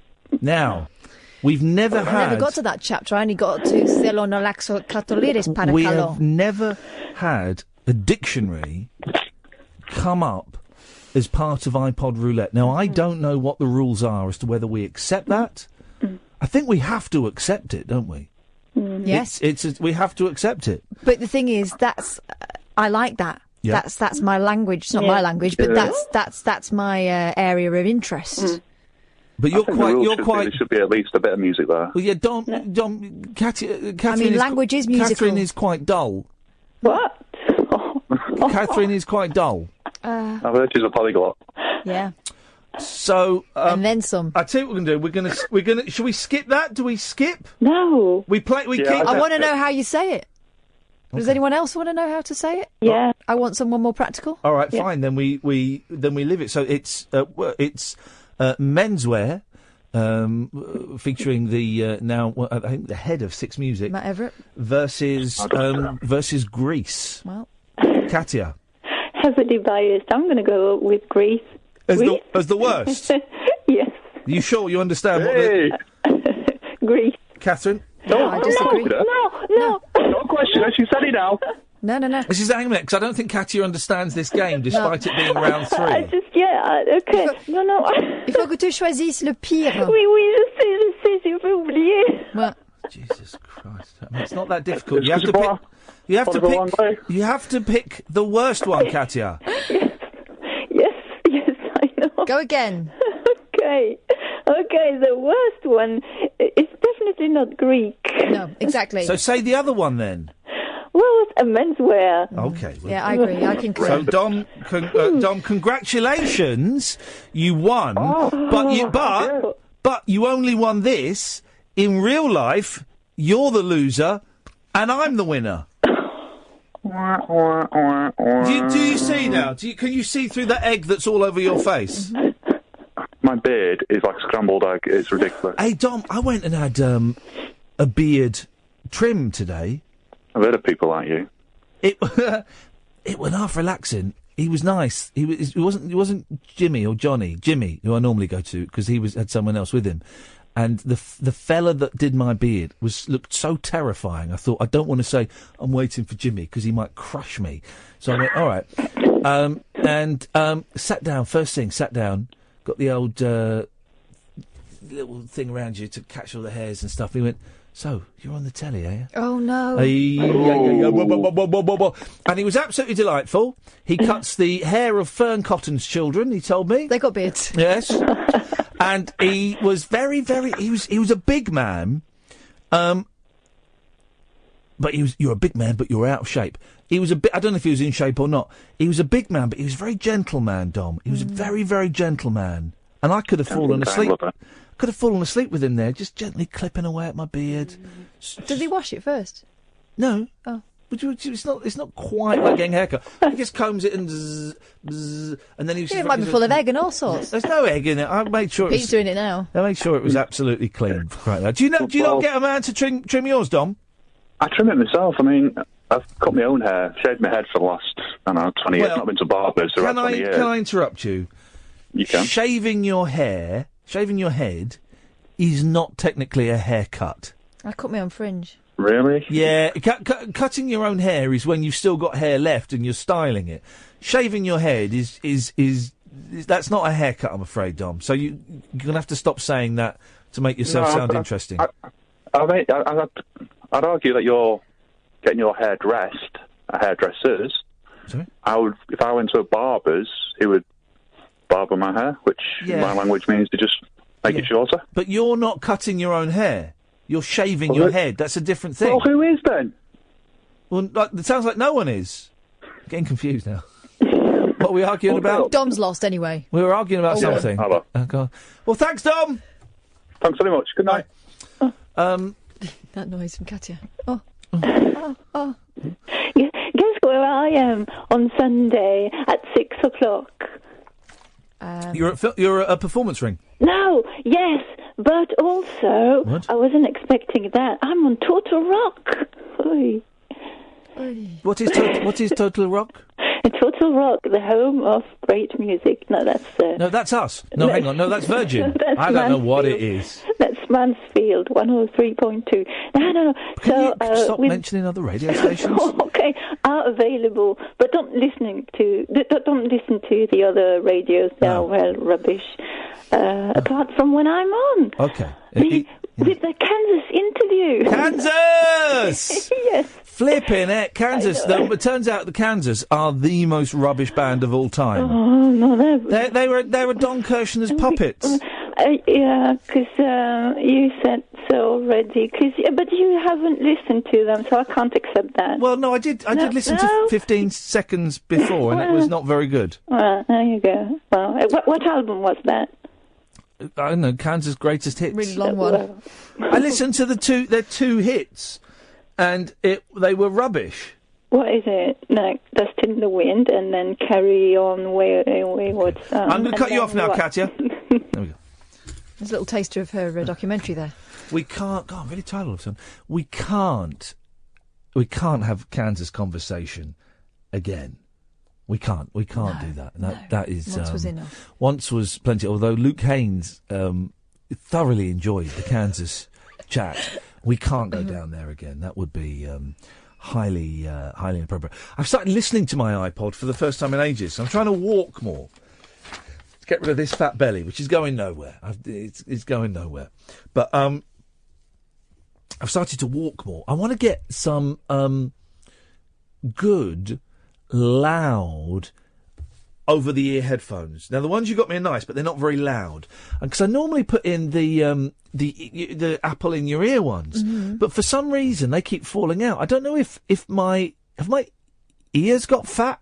Maybe your ear sphincter's relaxed. Something has happened because I used to have to grip them and they would stay in place, but now they move around so that they're in the position so they're not very loud. So you move them back so that they're loud, and then you walk, and then they kind of fall again.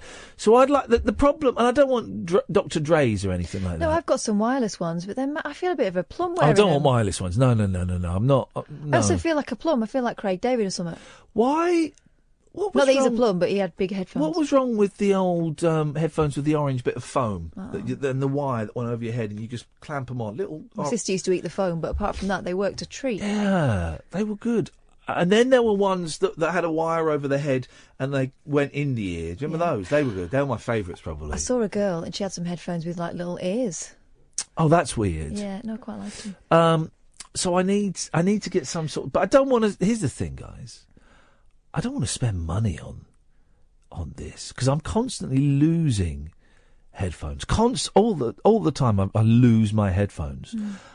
So I'd like them to... Be free. Free headphones. I would like very, very much for them to be free. Speaking of free, so this is this guy's coming on Friday. Glenn Berger, Never Say No to a Rock Star. It's brilliant. It's brilliant. He worked as a recording engineer in New York in the 1970s, and I've just got to the bit where he snogs Bette Midler. He never. He snogs Bette Midler, and she and then he was kissing her boobs. Woo! And then they were going to have sex, and then he bottled it. He was 19, and he She was would like be terrifying. really low down the rung, Well, and he just kept chancing his arm, and he had to go and drop some tapes off to her, and he said, and he was a bit high, and he said, "Bet here are your tapes. You fancy going out for a meal?" And she went, "Yeah, okay." And then they got back to hers, and she said, "You fancy coming in?" He's like, "Yeah, sure, it'd be great." And then they started kissing, and he started kissing her boobs, and then he bottled it. And he got up and he walked out and he's in the car. He's in the cab back to his apartment, going, "Ah! What have I done? What have I done?" What's he not done? It is absolutely. This book is brilliant because when he thinks someone is an idiot, he tells them that they're an idiot. I'm trying to find the bit. So let's have a quick break and then I will. Oh no, hang on. Here it is. 0844 499 1000 is the telephone number if you want to give us a call. No, let's have a quick break. Across the UK, online and on DAB. Late night, Iain Lee on Talk Radio. We have ways of making you talk. I cannot find the bit of the book I'm looking for. But the way he describes... where is it? And that page should be well thumbed because I keep reading it because it's very, very funny. The way this guy, this Glenn Berger, describes Paul Simon is just beautiful. I can't find it. I'll have a look for it later. He basically calls Paul Simon a Prick. And it's just done in such a beautiful way. 0844 499 1000, by the way, is the telephone number, guys. If you give us a call, we call you back. Yeah.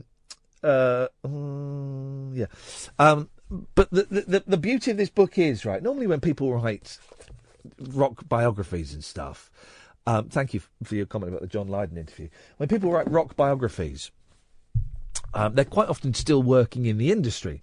So they kind of couch what they say, and they're very cautious about what they say about people. But this guy doesn't work in music anymore. He's a psychotherapist. So it just lets them all... You've never read such honesty in a book. It's wonderful. Absolutely wonderful. I thoroughly recommend it. You can get it on Amazon. Never Say No to a Rock Star. Glenn Berger.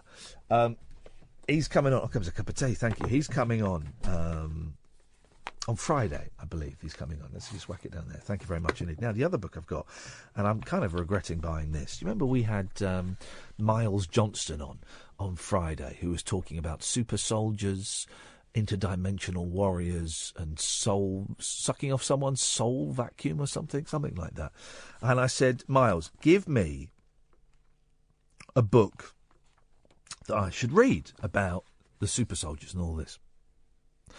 And he recommended this book by John Irwin, called One Step Beyond the 16. And I ordered it, and it's... Well, I don't want to say it's a vanity publishing, because www.nohoax.com looks like a legitimate publishing firm to me. It looks legitimate. 0844 499 1000. But it looks like quite a thick book, and it's very bendy. It looks quite densely written as well. I'm going to struggle to get through this. Here's what it says in the back. We've gone to a lot of trouble to get you here. There is one important thing you must understand. Nothing of what you see here or hear here can never be repeated. Officially, this place does not exist. As an 18-year-old called up for national service, John Irwin thought his would be an ordinary tour of duty. He had no idea that when he was posted to Cyprus, he would be recruited into a top-secret unit called the 16, whose task was to assassinate key figures throughout the Middle East. He has never spoken about this elite unit in the 40 years since they disbanded, but now he breaks his silence to tell their amazing story. No government has ever officially confirmed the existence of the 16. Well, maybe that's because they don't exist. And nothing has ever been revealed about this mysterious group. Again, I refer you to my last statement. Is there any reference to the Nazi bell?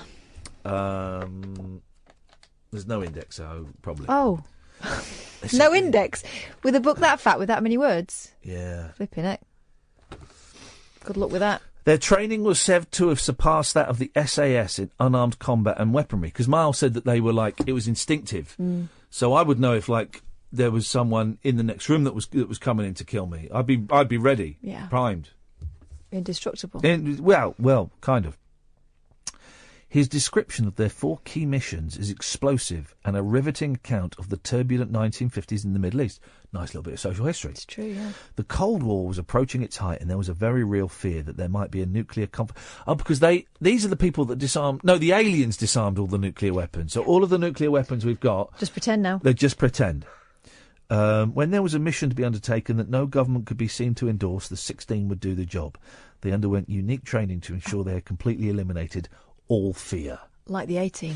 Long after he left the 16, John Irwin continued to use his skills in the unarmed combat courses he ran, but nothing compared to the heart-stopping action he saw while in service. This is an extraordinary account. No previous depiction of a military group in book or movie has remotely compared to the secrecy, skills, and sheer professionalism of the 16th. Well, how are you spelling skills? SKILLZ, of course. Excellent. Let's just pick a page at random. Go on. Dynamo slapped me on the back, a huge grin on his face. You did it. Well done, lad. You certainly hit the target. Hang on, Dynamo. Yeah. Oh. But I don't think you should have been so generous. That poor little sob will probably go into trouble for nicking that rug. He laughed. Come on, let's go. Where's Spot?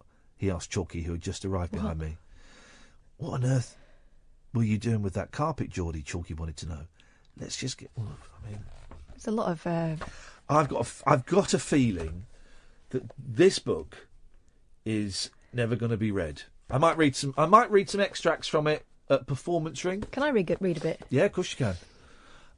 It just, I wanted to... I was inspired when we spoke to Miles Johnston. And I'll go on.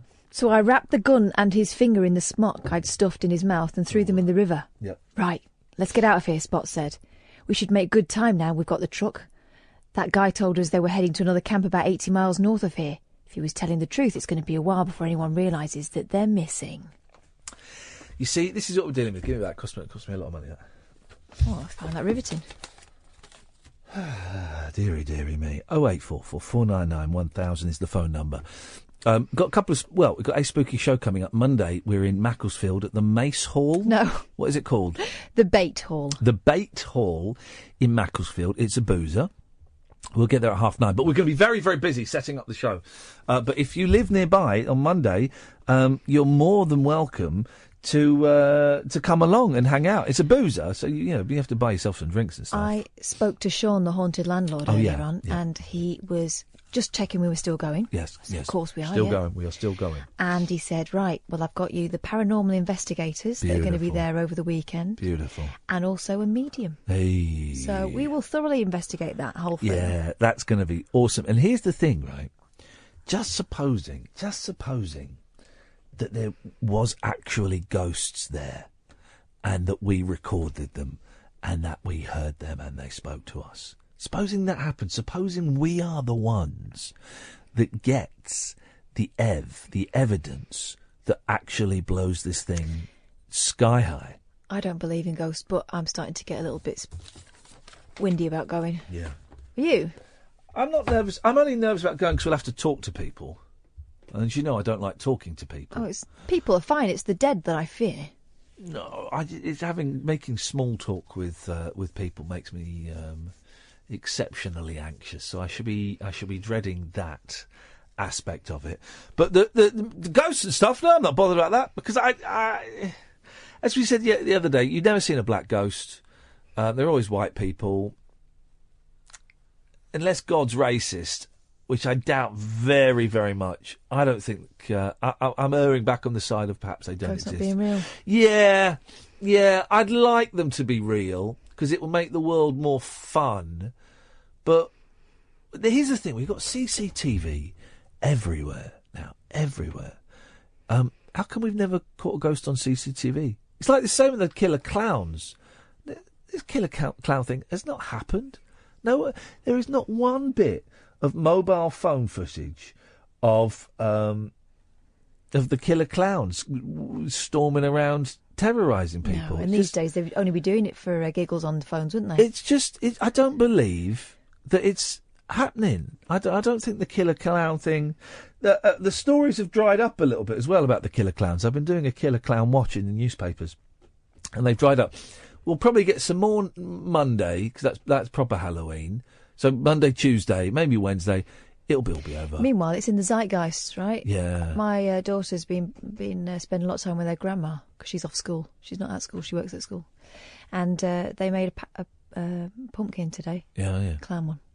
Oh, really? Yeah, my daughter's obsessed with them. How do you make a clown pumpkin? It's got probably something really flammable that my mum's stuck in the sides of it. So it's got fuzzy green hair. Yeah. And instead of a triangle nose, it's got a round nose. It's a clown. It's horrible. I can't really do the pumpkins. Well, I'm a good carver. I struggle with the pumpkins. I'm not doing one this year, though. I can't be bothered. No. And also, has anyone ever eaten a pumpkin? No, because the ones you get in the shops for carving, just full of old cack, there's nothing in them that you could make a soup out of. Well, how much of it is supposed to be meat?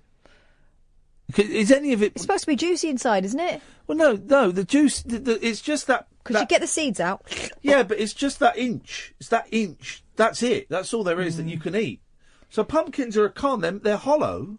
I think if you were to get a pumpkin for eating, it would be... No, they're the same pumpkins. No. You think they're different pumpkins? Yeah, I think they do. They grow some pumpkins for eating and some for carving. Yeah. You're insane. Yeah. They grow some for size and some for juiciness. No, it's the same thing. They're the same thing. Why? Well, now I feel stupid. What did you think? Hey, this pumpkin's mainly hairy stuff and seeds and not much meat. That's all the meat you get. Well, then how do people make pumpkin soup? Lots of pumpkins. Oh, forget that. There's a bit of meat. If you get a big one, there's a bit of meat in there. Not enough, though. No. Well, I suppose if you were going to chop it up rather than carving it, like a squash. Have you ever tried cutting up a squash? That's a lot of faffing. You don't need to do that anymore anyway. They do them in bags. But if you do a squash... Yeah. It hurts your hands, first of all, because they're hard to cut. You kind of peel them rather than carving them out. And you get loads of meat out of them. What on earth are you talking about? Squashes. A pumpkin's a squash, isn't it? Yes.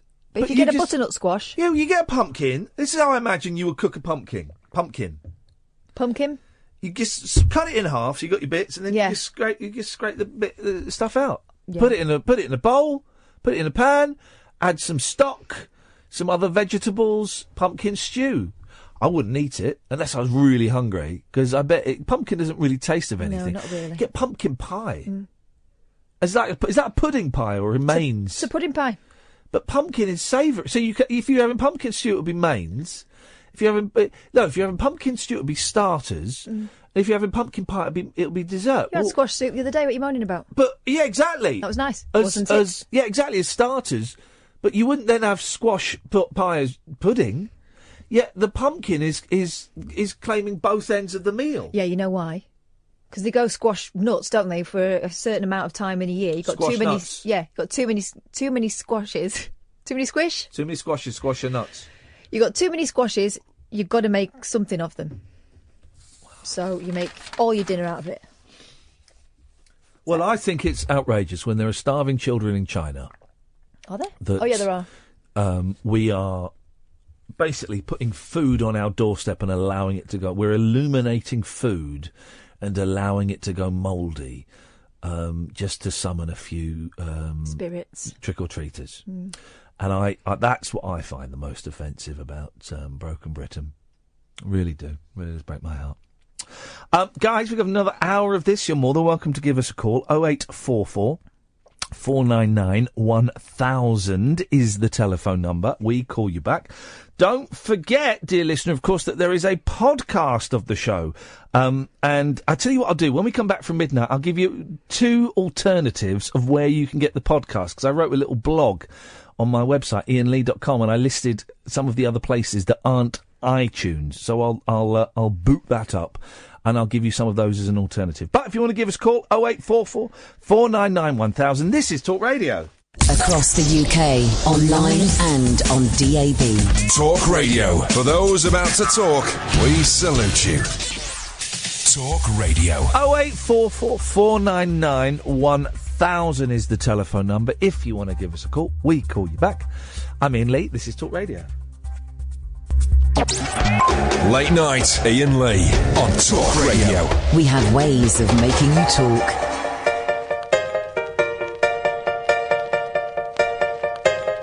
I'm a titty man, you're a titty lady. I'm a titty man, you're a piece of lazy. I'm John Noakes and I'm a titty man. I'm Steve Hawking, I'm a titty man. But I'm a titty man, you're a titty lady. I'm a titty man, you're a piece of lazy.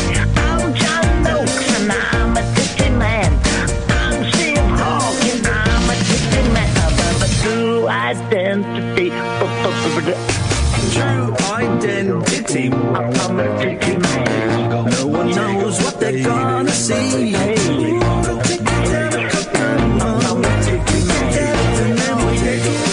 I wanna take you to be. I'm a titty man. You're a titty lady. I'm a titty man. You're a piece of lazy. I'm John Noakes and I'm a titty man. I'm Steve Hawking. I'm a titty man. I'm a titty man. You're a titty lady. I'm a titty man. You're a piece of lazy. I'm John Noakes and I'm a titty man. I'm Steve Hawking. I'm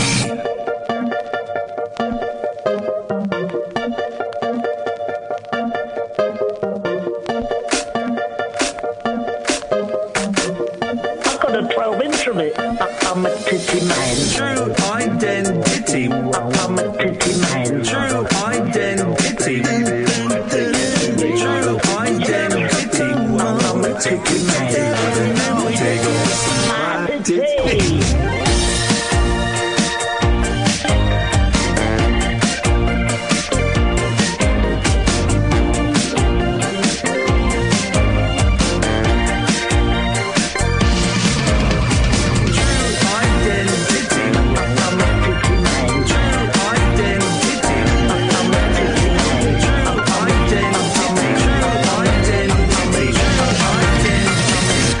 My titty. I'm a titty man. I'm a titty man. You're a titty lady. I'm a titty man. You're a piece of lazy. I'm John Noakes and I'm a titty man. I'm Steve Hawking. I'm a titty man. I'm a titty man. You're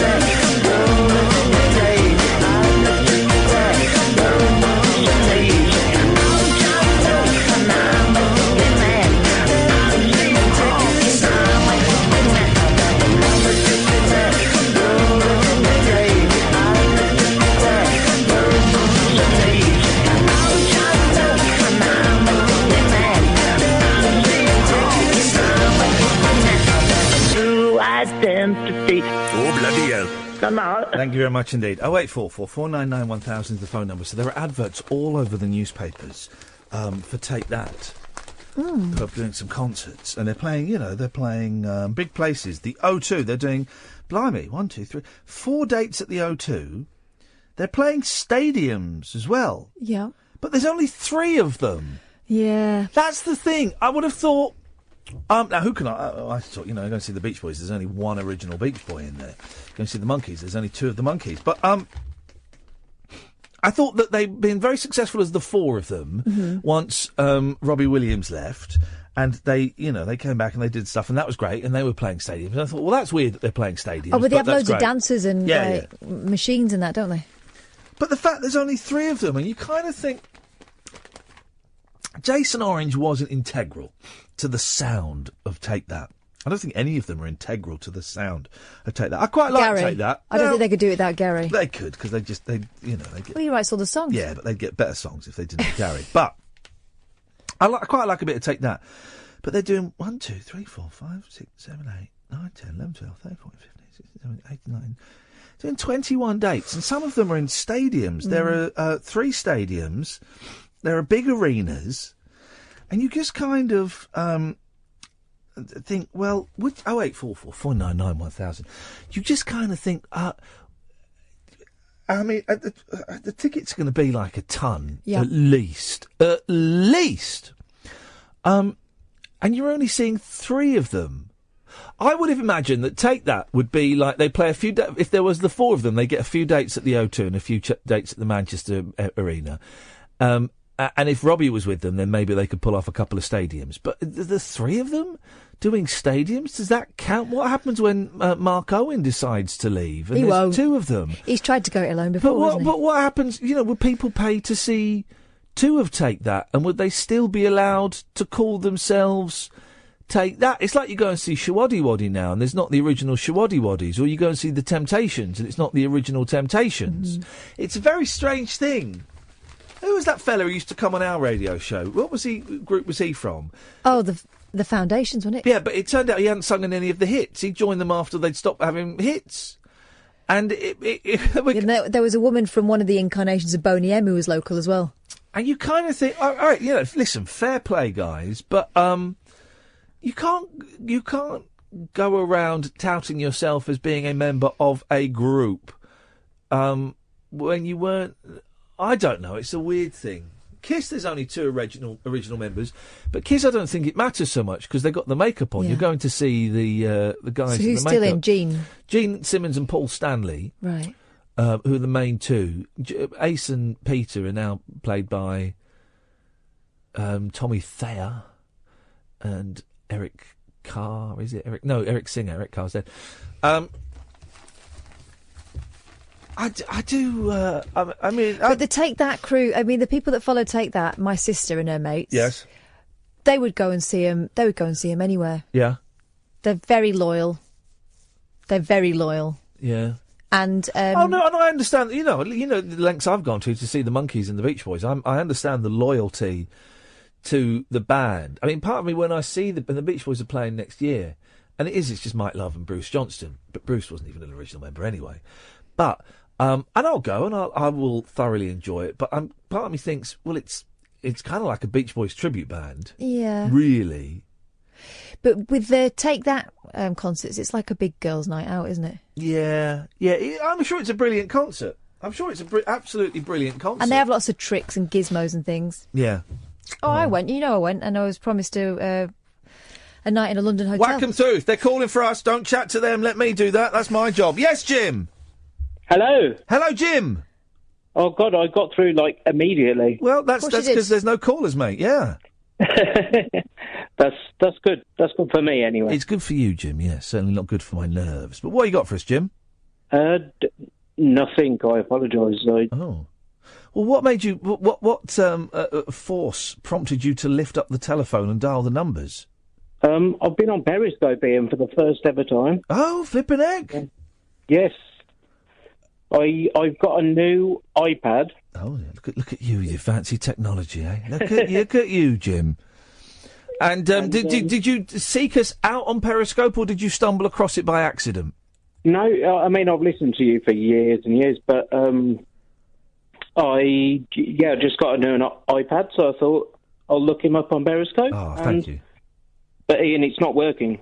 Oh, why? What happened? I don't know. Here's the thing. But Here's the thing. We turned it off, hoping that it would get some people to call up. And guess what? Oh, Guess what? It worked! Exactly. You called up! Hip, hip, hip! Hip, hip, hip! Have you gone to look at anyone else on Periscope? Not yet. I thought it might be a bit dangerous. It can be. It is an amazing thing, Periscope, right? Because you get there's a section of the app where you get a map of the world, and you kind of zoom in on anywhere in the world, and you can watch people from anywhere. Now, I saw that, Ian, and I got out of it. It was a bit scary. Yeah, it is. It's daunting. Now, I tend to go to the Americans because I like winding the Americans up. But you can literally go anywhere in the world and see anything. It's quite amazing, his technology, isn't it? Well, it is. It is amazing. That, let me just. Okay, let's have a look at the map. Let's see if there's anything. Let's see what's happening. Let's go to. Shanghai. I just saw Shanghai. Where are you? Oh, let's go to Seoul. See if there's anything happening in Seoul. There we go. Look, there's people doing a Periscope in Seoul. It's just I don't really understand. I'm surprised, though, if I'm honest, Jim, that someone hasn't done a live murder or something on Periscope, or a live bombing or something. Do you know what I mean? I'm not making light of that. I'm genuinely surprised that a terrorist organisation hasn't utilised this technology to spread their own poison. Jim?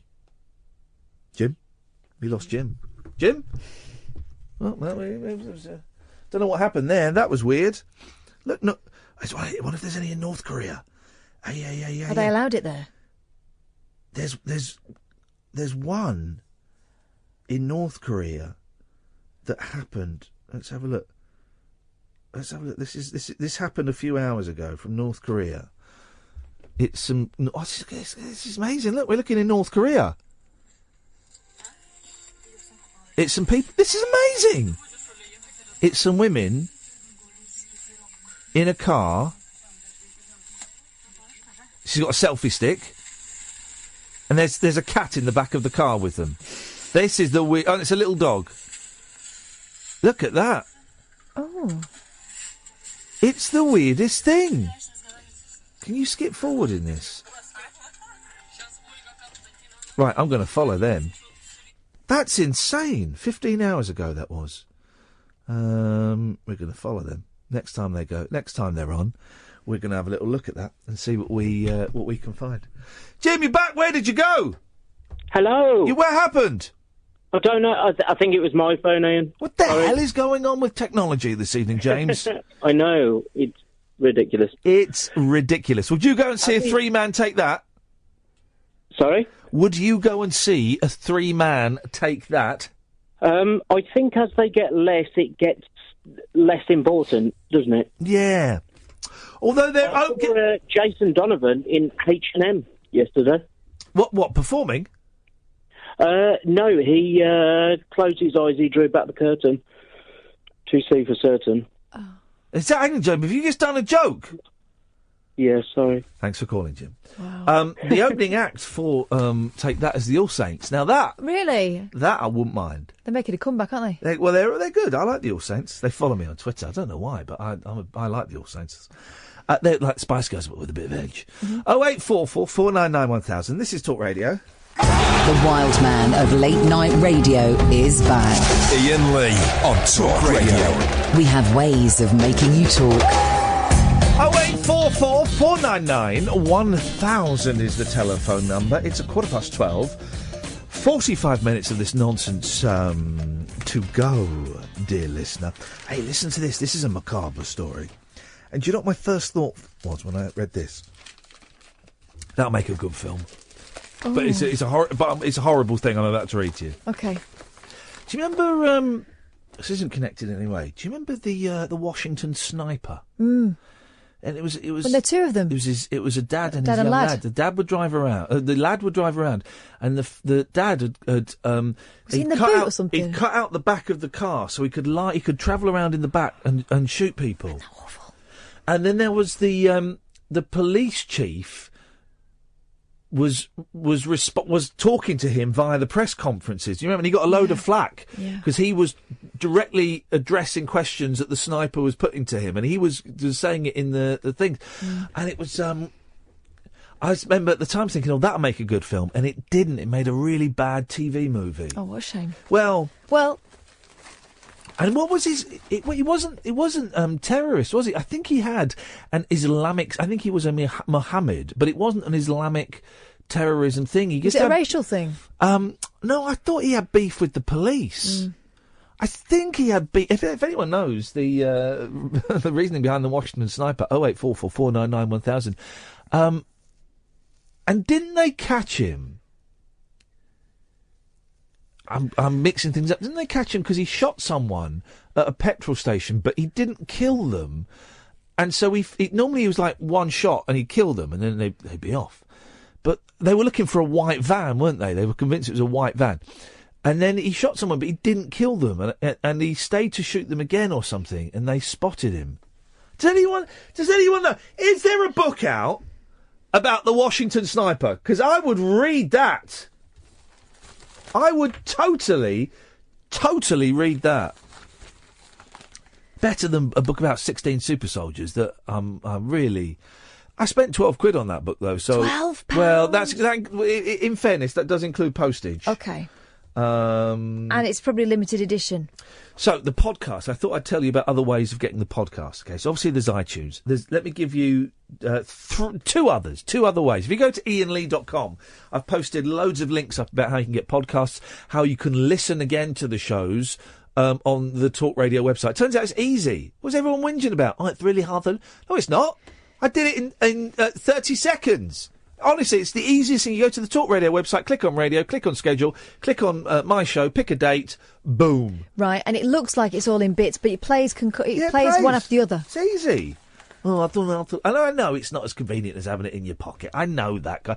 There are ways around that if you want to find a way to record it. There are ways of doing that. Go and look online. I don't know what they are, but I know it's not the most convenient way. But if you're at work or you're at home, you can do it. So, it's there. Go to talkradio.co.uk, click on radio, click on schedule, click on my name and pick your show. Let me give you two other options for downloading the podcast. You can get it from basically almost anywhere. If you go to Overcast FM, if you get your podcasts from Overcast FM, you can get it there.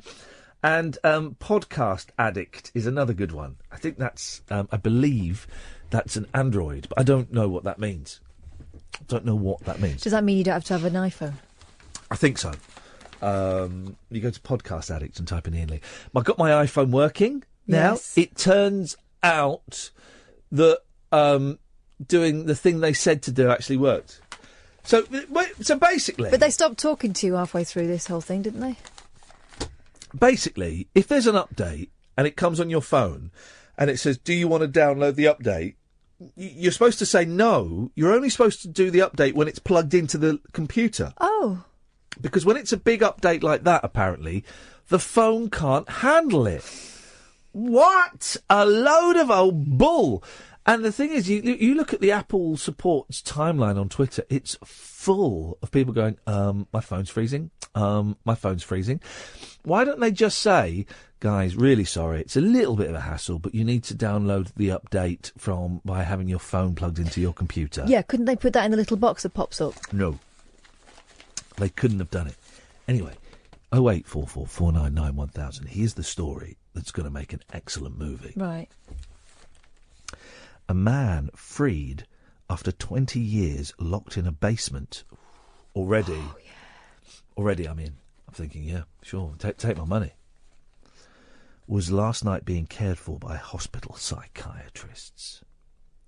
Armando de Andrade, 36, was reportedly tied to a bed in a tiny, dark, windowless room with a floor covered in feces.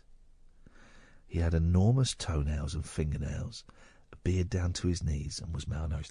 Isn't this the most horrific story? His parents had done that, had they? Yeah, police found him by chance, while hunting a drugs gang in Sao Paulo.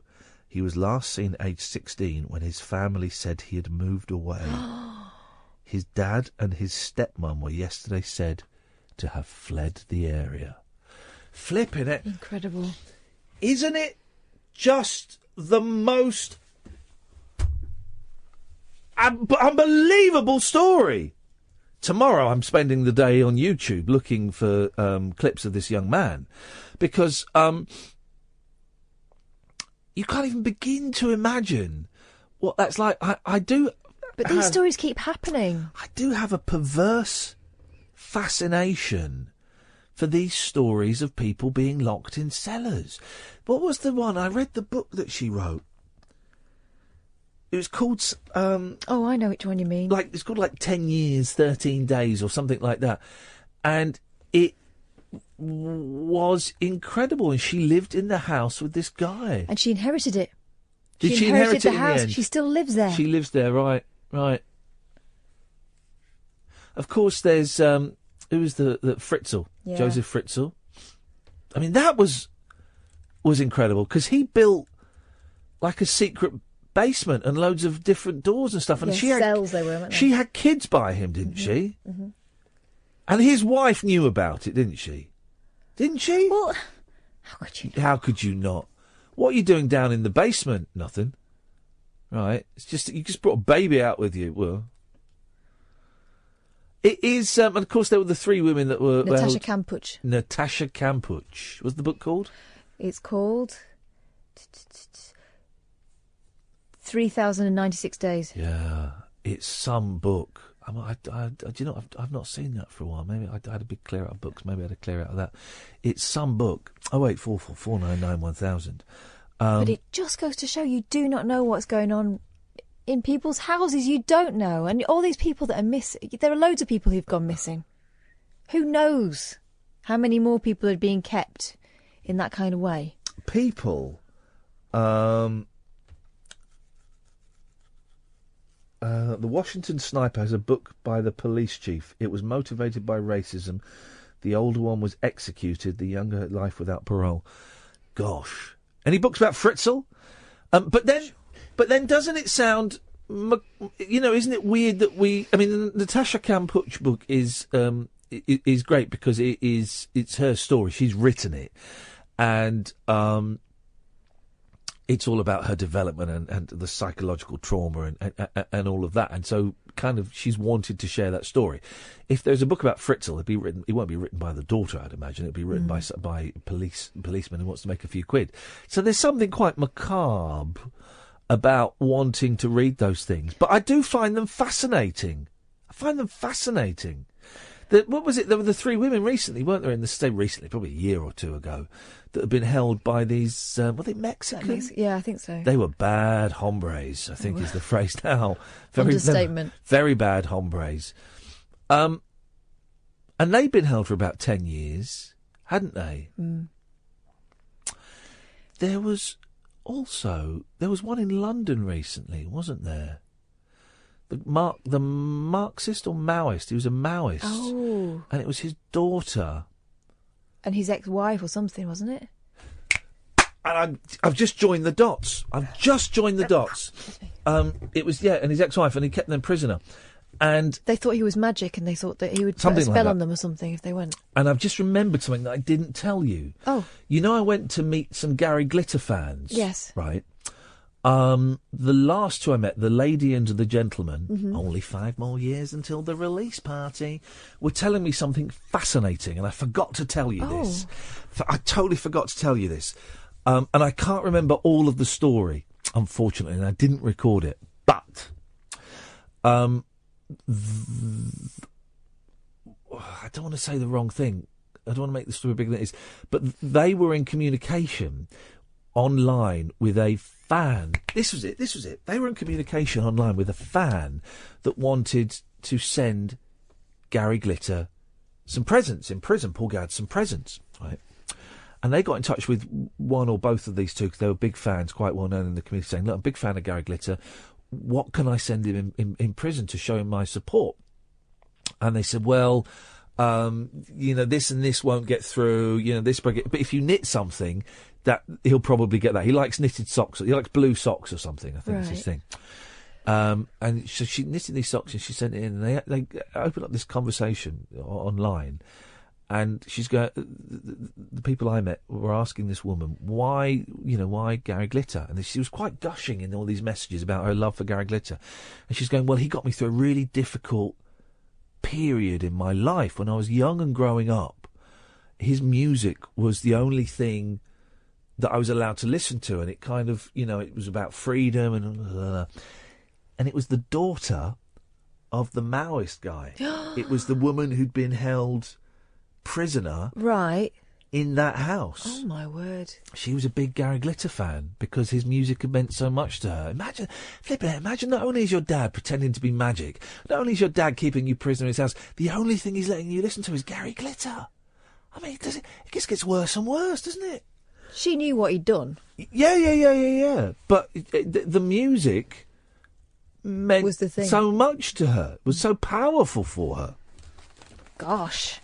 0844 499 1000. This is Talk Radio. Late night Iain Lee. On air and off the leash. On Talk Radio. We have ways of making you talk. Well, there are 3 Fritzl books. And I just don't know which one to get. Oh God, there's 3. Well, no, there's 4. Okay, the top 3 that come up: House of Horrors, 2008, The Crimes of Joseph Fritzl, 2011, and Monster, 2008. Monster. Well, I don't know which one to get. I mean, and I know it's God blimey. This is a title for a book: Tortured, Abused and Neglected by Britain's Most Sadistic Mum. That's going to be a tough old read. Have a look at the reviews after. Yeah, well, this is the thing. There are so what I need a listener to get in touch and tell me which one I need to read. But of course, if you do order that one, you're going to get, because you like this, you might like that. You might like this. You might get shovel and a pickaxe. Oh God, awful! There's an awful story going on at the moment in Hong Kong. Is it? Oh, the guy who was sex. Yeah, was taking loads of cocaine and killing sex workers. I have deliberately avoided looking at that story. Because it sounds, I kind of stopped reading about horrific murders and whatnot when those 2 kids killed that dinner lady, that woman and her daughter. Yeah. I read a little bit of that when the case was going on, and I thought, this is so horrific. I don't want to know about anymore. I know what you mean. And then I was kind of, they were reporting it on PM once they'd been found guilty. Once she'd been found guilty, he admitted to it. And I found myself listening to quite a lot of the report and then thinking, actually, I don't need this in my head, man. No. And I turned it off. But it was just grim. And the bit about the copper finding the little girl and shouting at her to wake up. Hey. That made me cry. I only read one report and that was enough. And again, I don't know why I read it. Why do we do this? I guess is it concern? Is it curiosity? I don't know. Well, I don't know. But it was, so I'm not reading, I'm not reading too many. Well, that guy was something else. Well, the whole thing was just, I don't know why, I know why they did it. But the press made a really big thing and after that they curled up in their pyjamas to watch vampire romance movies. All right, so they're watching Twilight. I don't quite understand, as though Twilight had somehow inspired them to go off and do whatever they got and up only to. Some of the papers reported that they were having sex with each other as well that night. I mean, it was the kind of... They're into a lot of things that kids shouldn't be into. Yes. And I don't think it was the movie What Done It. No, exactly. 0844 499 1000 is the telephone number. If you want to give us a call, you're more than welcome to. There's a picture of two cats with David Bowie's eyes. Oh. It's ground control to Major Tomcat. Because you know David Bowie had different colour eyes. Yeah, I do, yeah. So he got smacked in the eye. That was how it happened. Yeah, didn't he have one really dilated pupil? Is that what it was? No, they're different colours. Oh. One's blue and one's green. You can see his eyes. His eyes is there. One's blue and one's green. All right. I think they were both blue, and then he got smacked in the eye as a kid. Pets Iris and Abyss have mismatched peepers like music legend David Bowie. The twin moggies who live in Russia have different coloured irises due to a genetic quirk, so they can thank the genie. Oh, that was good! For their 70,000 Instagram followers. And they've done the thing that we all like when they do in newspapers. Songs? They've done songs. Okay. Suffragette Kitty. Oh. Life on Mouse. That doesn't even work. Space Odd Tabby. Young Americats. No. Pets Dance. That's a good one. Yes. And, well, it's supposed to be Golden Years. Golden Purrs. No. I mean, that's 2 minutes slapdash work. No high fives in the newsroom that day. That is rubbish. That's work experience. I mean, that really is very, very. That's really poor. I'm sure we could do better than that. Let's not bother. But I'm sure we could. I'm sure you guys could if you really thunk about it. You could. What have I written down here? 0844 499 1000 is the telephone number if you want to give us a call. Oh yeah, here we go. This is brilliant. This is what I wanted the whole show to be about. I knew there was something. It's got toe hurt. Upload dad cuts off two tootsies with pliers. Get in there, sunshine. What was the first word? Opblow. Oh, what's that mean? Operation means he didn't get his operation that he wanted. So, and there he is. There's Paul. There's Paul with his pliers. Glum face. Oh. He took his toes off. An ex-soldier. Oh, of course he is, like Rambo. Tough guy. Remember we had an old man pull a tooth out live on air with pliers? Yeah. Do you remember that? After a lot of vodka. Yes, there was a lot of vodka was involved, but that was absolutely brilliant. Is that what we won the Sony for? It should have been. Should have been. This old guy pulled his teeth out with a pair of pliers. He was always doing it, apparently. And wasn't he the guy who used to sometimes glue them in? Yeah, he did. Well, that makes sense though, because what is gum made of? Is gum plastic? Is gum made of the same thing they make plastic out of? What, your gums? Yeah, in your mouth. No. Well, what is it then? You tell me. Skin, innit? It's not skin. It is. Well, it's not. How come it... Okay, first of all, how come it's a different colour to skin? Well, like your lip skin. Can I say something that might sound racist? Can I? Go on. How come black and white people have different colour skin? Got the same colour gums. Shows we're all the same inside, really, I suppose, doesn't it? Yes. So it's the opposite of racist. It's actually nicest. Yeah. But how come? I'm not a biologist, but... Wouldn't it be funny if, black people had blue gums and we had, we've got pink ones, but we had, green gums. Do you know what I mean? There's a bit more variety. The human body is very boring. Very samey. Very, very samey. There's not enough variety. Okay, so we've got the black and we got the white and we got the Chinese and the Japanese and but it's all variations on a theme. There's not as much diversity amongst human bodies as I would perhaps like to see. You know, the different shape of the eyes, perhaps the slightly different shape of nose. But that's it. It's not as if you get some people that have got, Spock ears. You know what I mean? Spock's ears are different, and that's brilliant. Of course. Or they've got an ear coming out of their bum hole. Right. Do you know? Or I can't really think of what evolution might be preparing that person for. To hear low down. There's so many... Well, how many times have you had to bend down to listen to your kids? Yeah, exactly. Well, they grow though, don't they? Then what do you do with that spare ear? It falls off. An ear not in your bum hole, because that would be disgusting, but certainly near your bum hole, I think that would be absolutely marvellous. There was a lad in the paper the other day who had a wagging tail. What's that? Yeah, it was massive. And it had grown No, I bet it did. during puberty. Yeah. They can do. That's very, very common. Is it? Oh, it's like 1 in 5 people have tails. Yeah, I know, but don't you always have it? It's just a lengthened coccyx, isn't it? Sorry? Hmm? What do you mean you always have it? No, you have it removed. No, don't you have it born with it? You get it docked like this to do with Cocker Spaniels. You bite it. I missed no, but that. aren't they generally born with them, though? I've never heard of them growing longer. Errol Flynn, I told you this the other day, Errol Flynn, at the age of 13, his job at the age of 13 was to castrate sheep with his teeth. He would bite their balls off. Imagine that. That is brilliant. What a summer job. I've seen that done. Really? On the telly, yeah. By a 13-year-old boy? No, by a celebrity. I would like to see a 13-year-old boy bite a lamb's balls off. I think that's probably frowned upon. I'd like to see a 13-year-old boy bite a lamb's balls off. Make it happen. Yes, sir. That would happen. But they don't just bite. They don't bite the whole thing off. There's a technique to it. Well, yeah, of course. They sort of nip the bottom of it off of the sack. Yeah. And then they drag the insides out with their teeth.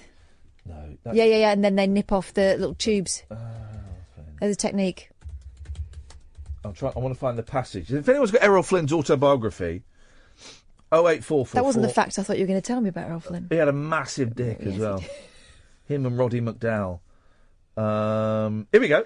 I'll read you an extract from his book. Go on.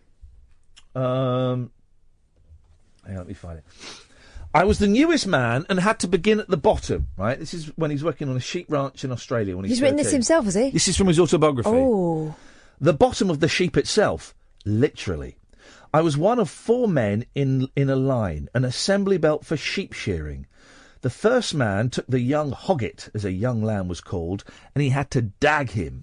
That is, he must get rid of the blue bottle flies and all the accumulated excreta around the tail. This he did by holding the sheep in his left hand, and his right hand went in and dagged the sheep. He grabbed a handful of the sheep's excrement, tossed it aside, and passed the sheep on to the man next to him. The next man was me. Oh, no. All I had to do was stick my face into this gruesome mess and bite off the young sheep's testicles. Dagger hogget. I had good teeth.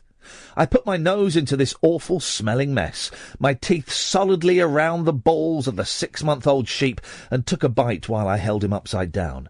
My nose was in fur and ordure. I bit and spat out the product into a pile of what they called prairie oysters. Oh. The sheep never let out a bleat. You bit, you spat out something like a couple of olives and passed it on.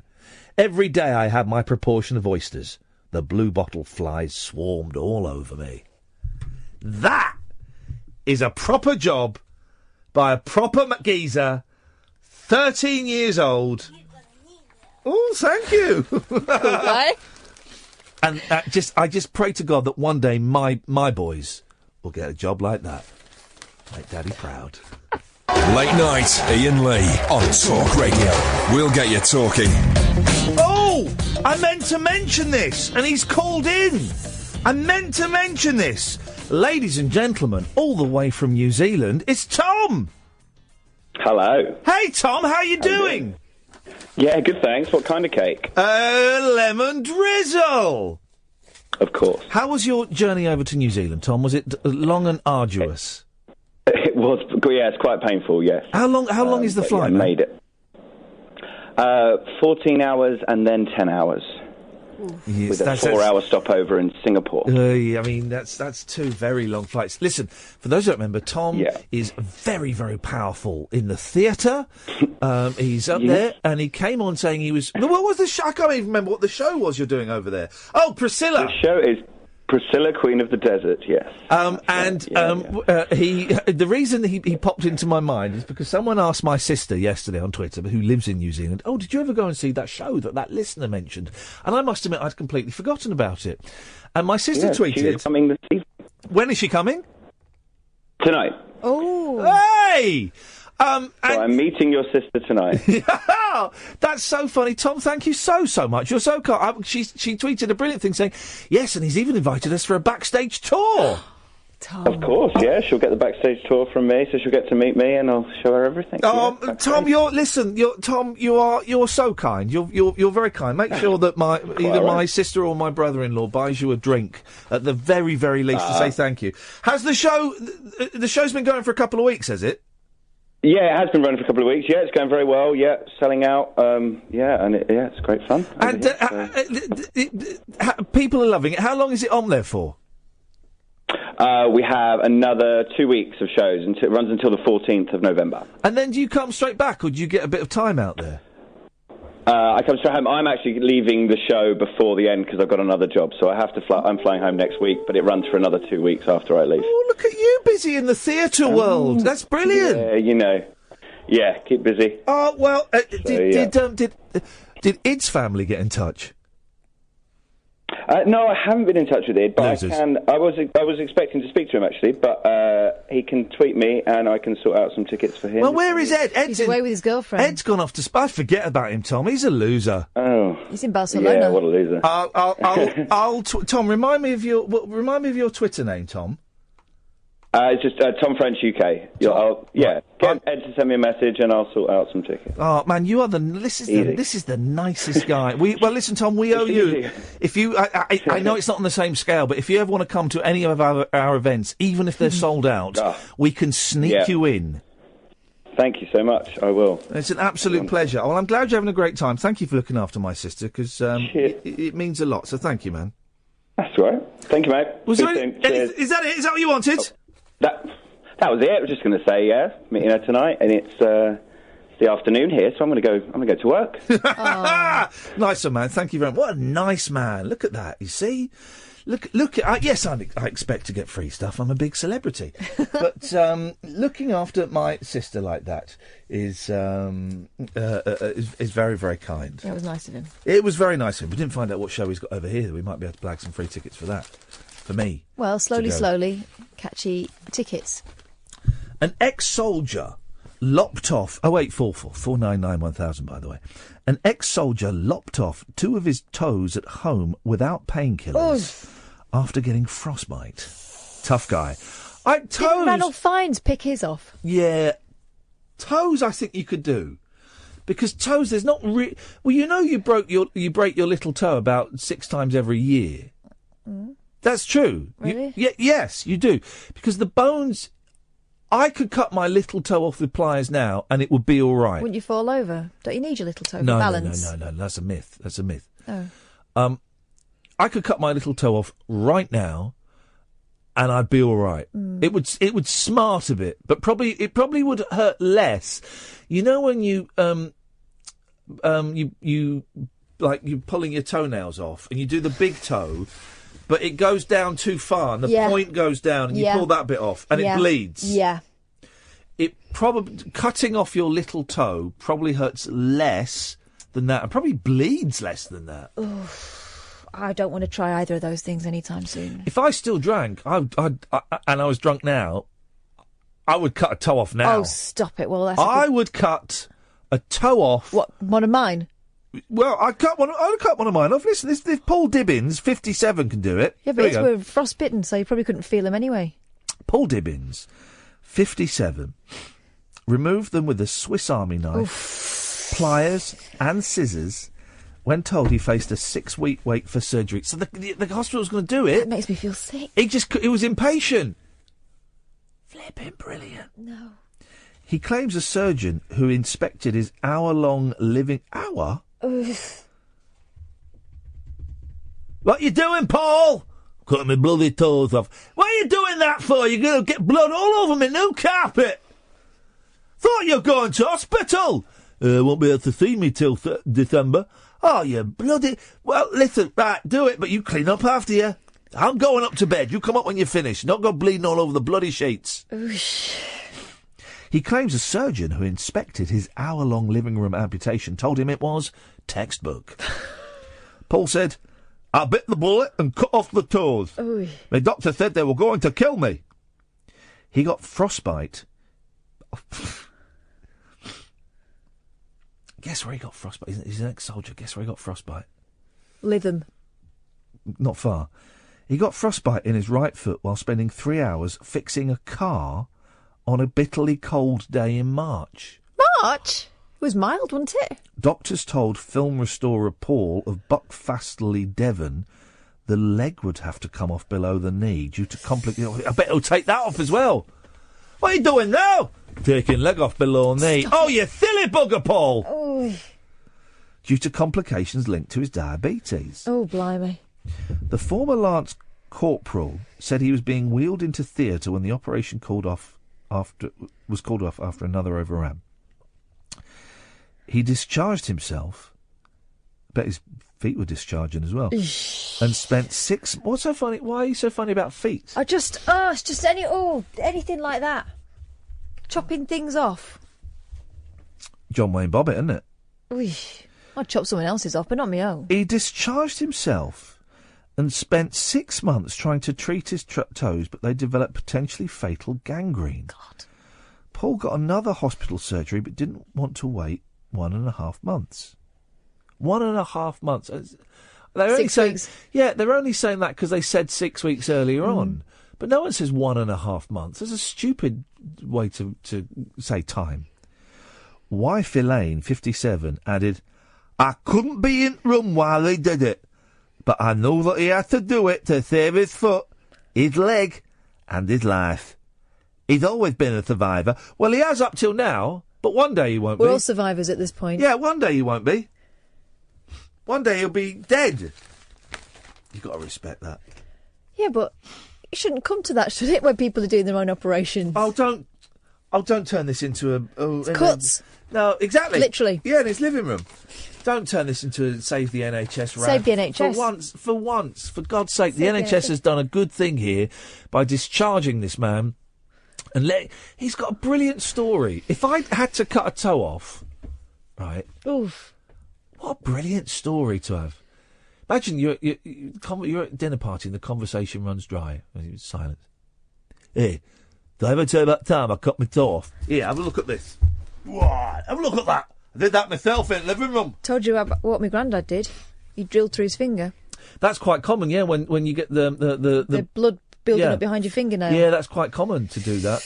But he did it with a manual, not an electric. Did he have an electric? I think it was electric, yeah. Oh, right, okay. Because it'd be a manual. Don't try this at home, Well, guys. you've got to do one of those. That would be tough. Well, you need 2 hands to hold that. Well, exactly. So you have to get someone else to do it. Or do it with your knees. I'd work a way out of it. Well, yeah. I told you I had to put a Velux blind up the other day. It took me an hour and a half to get one of the screws in because it was at an angle. And I had to do it with my left arm at an angle. I had no purchase. And it took me an hour and a half just to get the screw in. So How many I'd imagine... times did you think about giving up?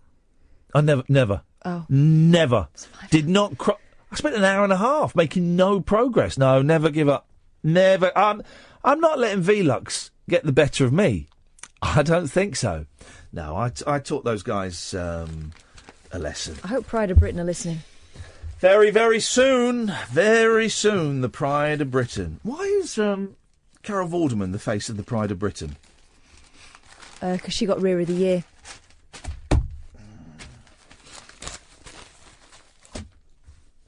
Dial M for makeover as BT gives phone boxes a futuristic facelift. What for? No one uses them. Well, no, they're going to have little seats in so you can actually do a wee and a poo legitimately. Or have sex like that couple I saw in Nottingham. Most of us probably can't remember the last time we used one. Now BT are attempting to make phone boxes more relevant by offering free calls, super fast Wi-Fi internet, here we go, and charging points in the kiosks.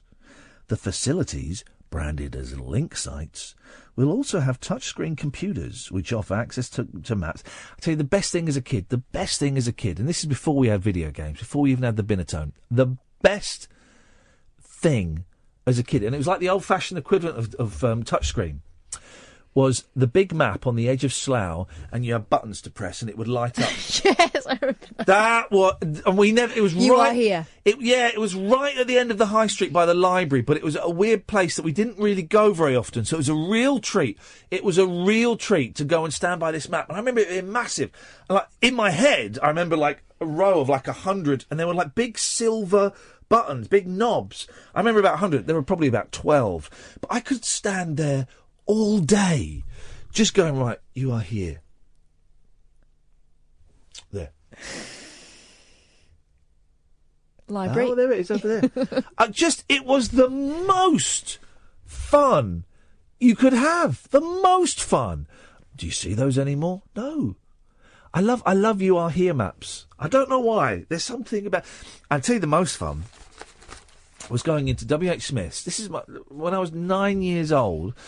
On a Saturday morning, my mum would go to shopping in Slough, and she'd leave me in W.H. Smith's or Boots for 2 hours while she went off, and we'd play Spectrum. We'd play the Spectrum games. Until Boots got a bit wise to it, and they didn't have games preloaded up. They would get wise. And that is why, I've got bandy legs. Genuinely, this is why I think I've got bandy legs. Because you'd stand there for 2 hours playing Spectrum games. Yeah. And I would stand there with my foot kind of pushed against my leg, like that. And then I'd get tired and I'd swap up. But basically, 2 hours a week. You reckon you banded your legs like that? Yeah, and because you're flexible at the age of 9, 10 and 11. Bones. Soft bones. I gave myself bandy legs. Brilliant. Brilliant. Pride of Britain again. The first Link London kiosks will be installed in Camden, North London next year, where people will be able to go and skin up spliffs in them. They will last 3 weeks. And instead of those cards advertising O and A levels, you know what O and A levels mean? I do now. You taught me that. Yeah. I didn't know that till this year. They will have virtual reality prosy cards. Well, that's great. O and A levels. Makes it sound like they're... I did wonder why the qualifications were important. Yeah. I know it's outrageous, isn't For the chit-chat. That's it. That's your lots. Back tonight at 10 o'clock. Thank you for listening. Thank you for watching. Follow me on Twitter. Ta-ta. Talk Radio. We've got entertainment and we're not afraid to use it. Talk Radio.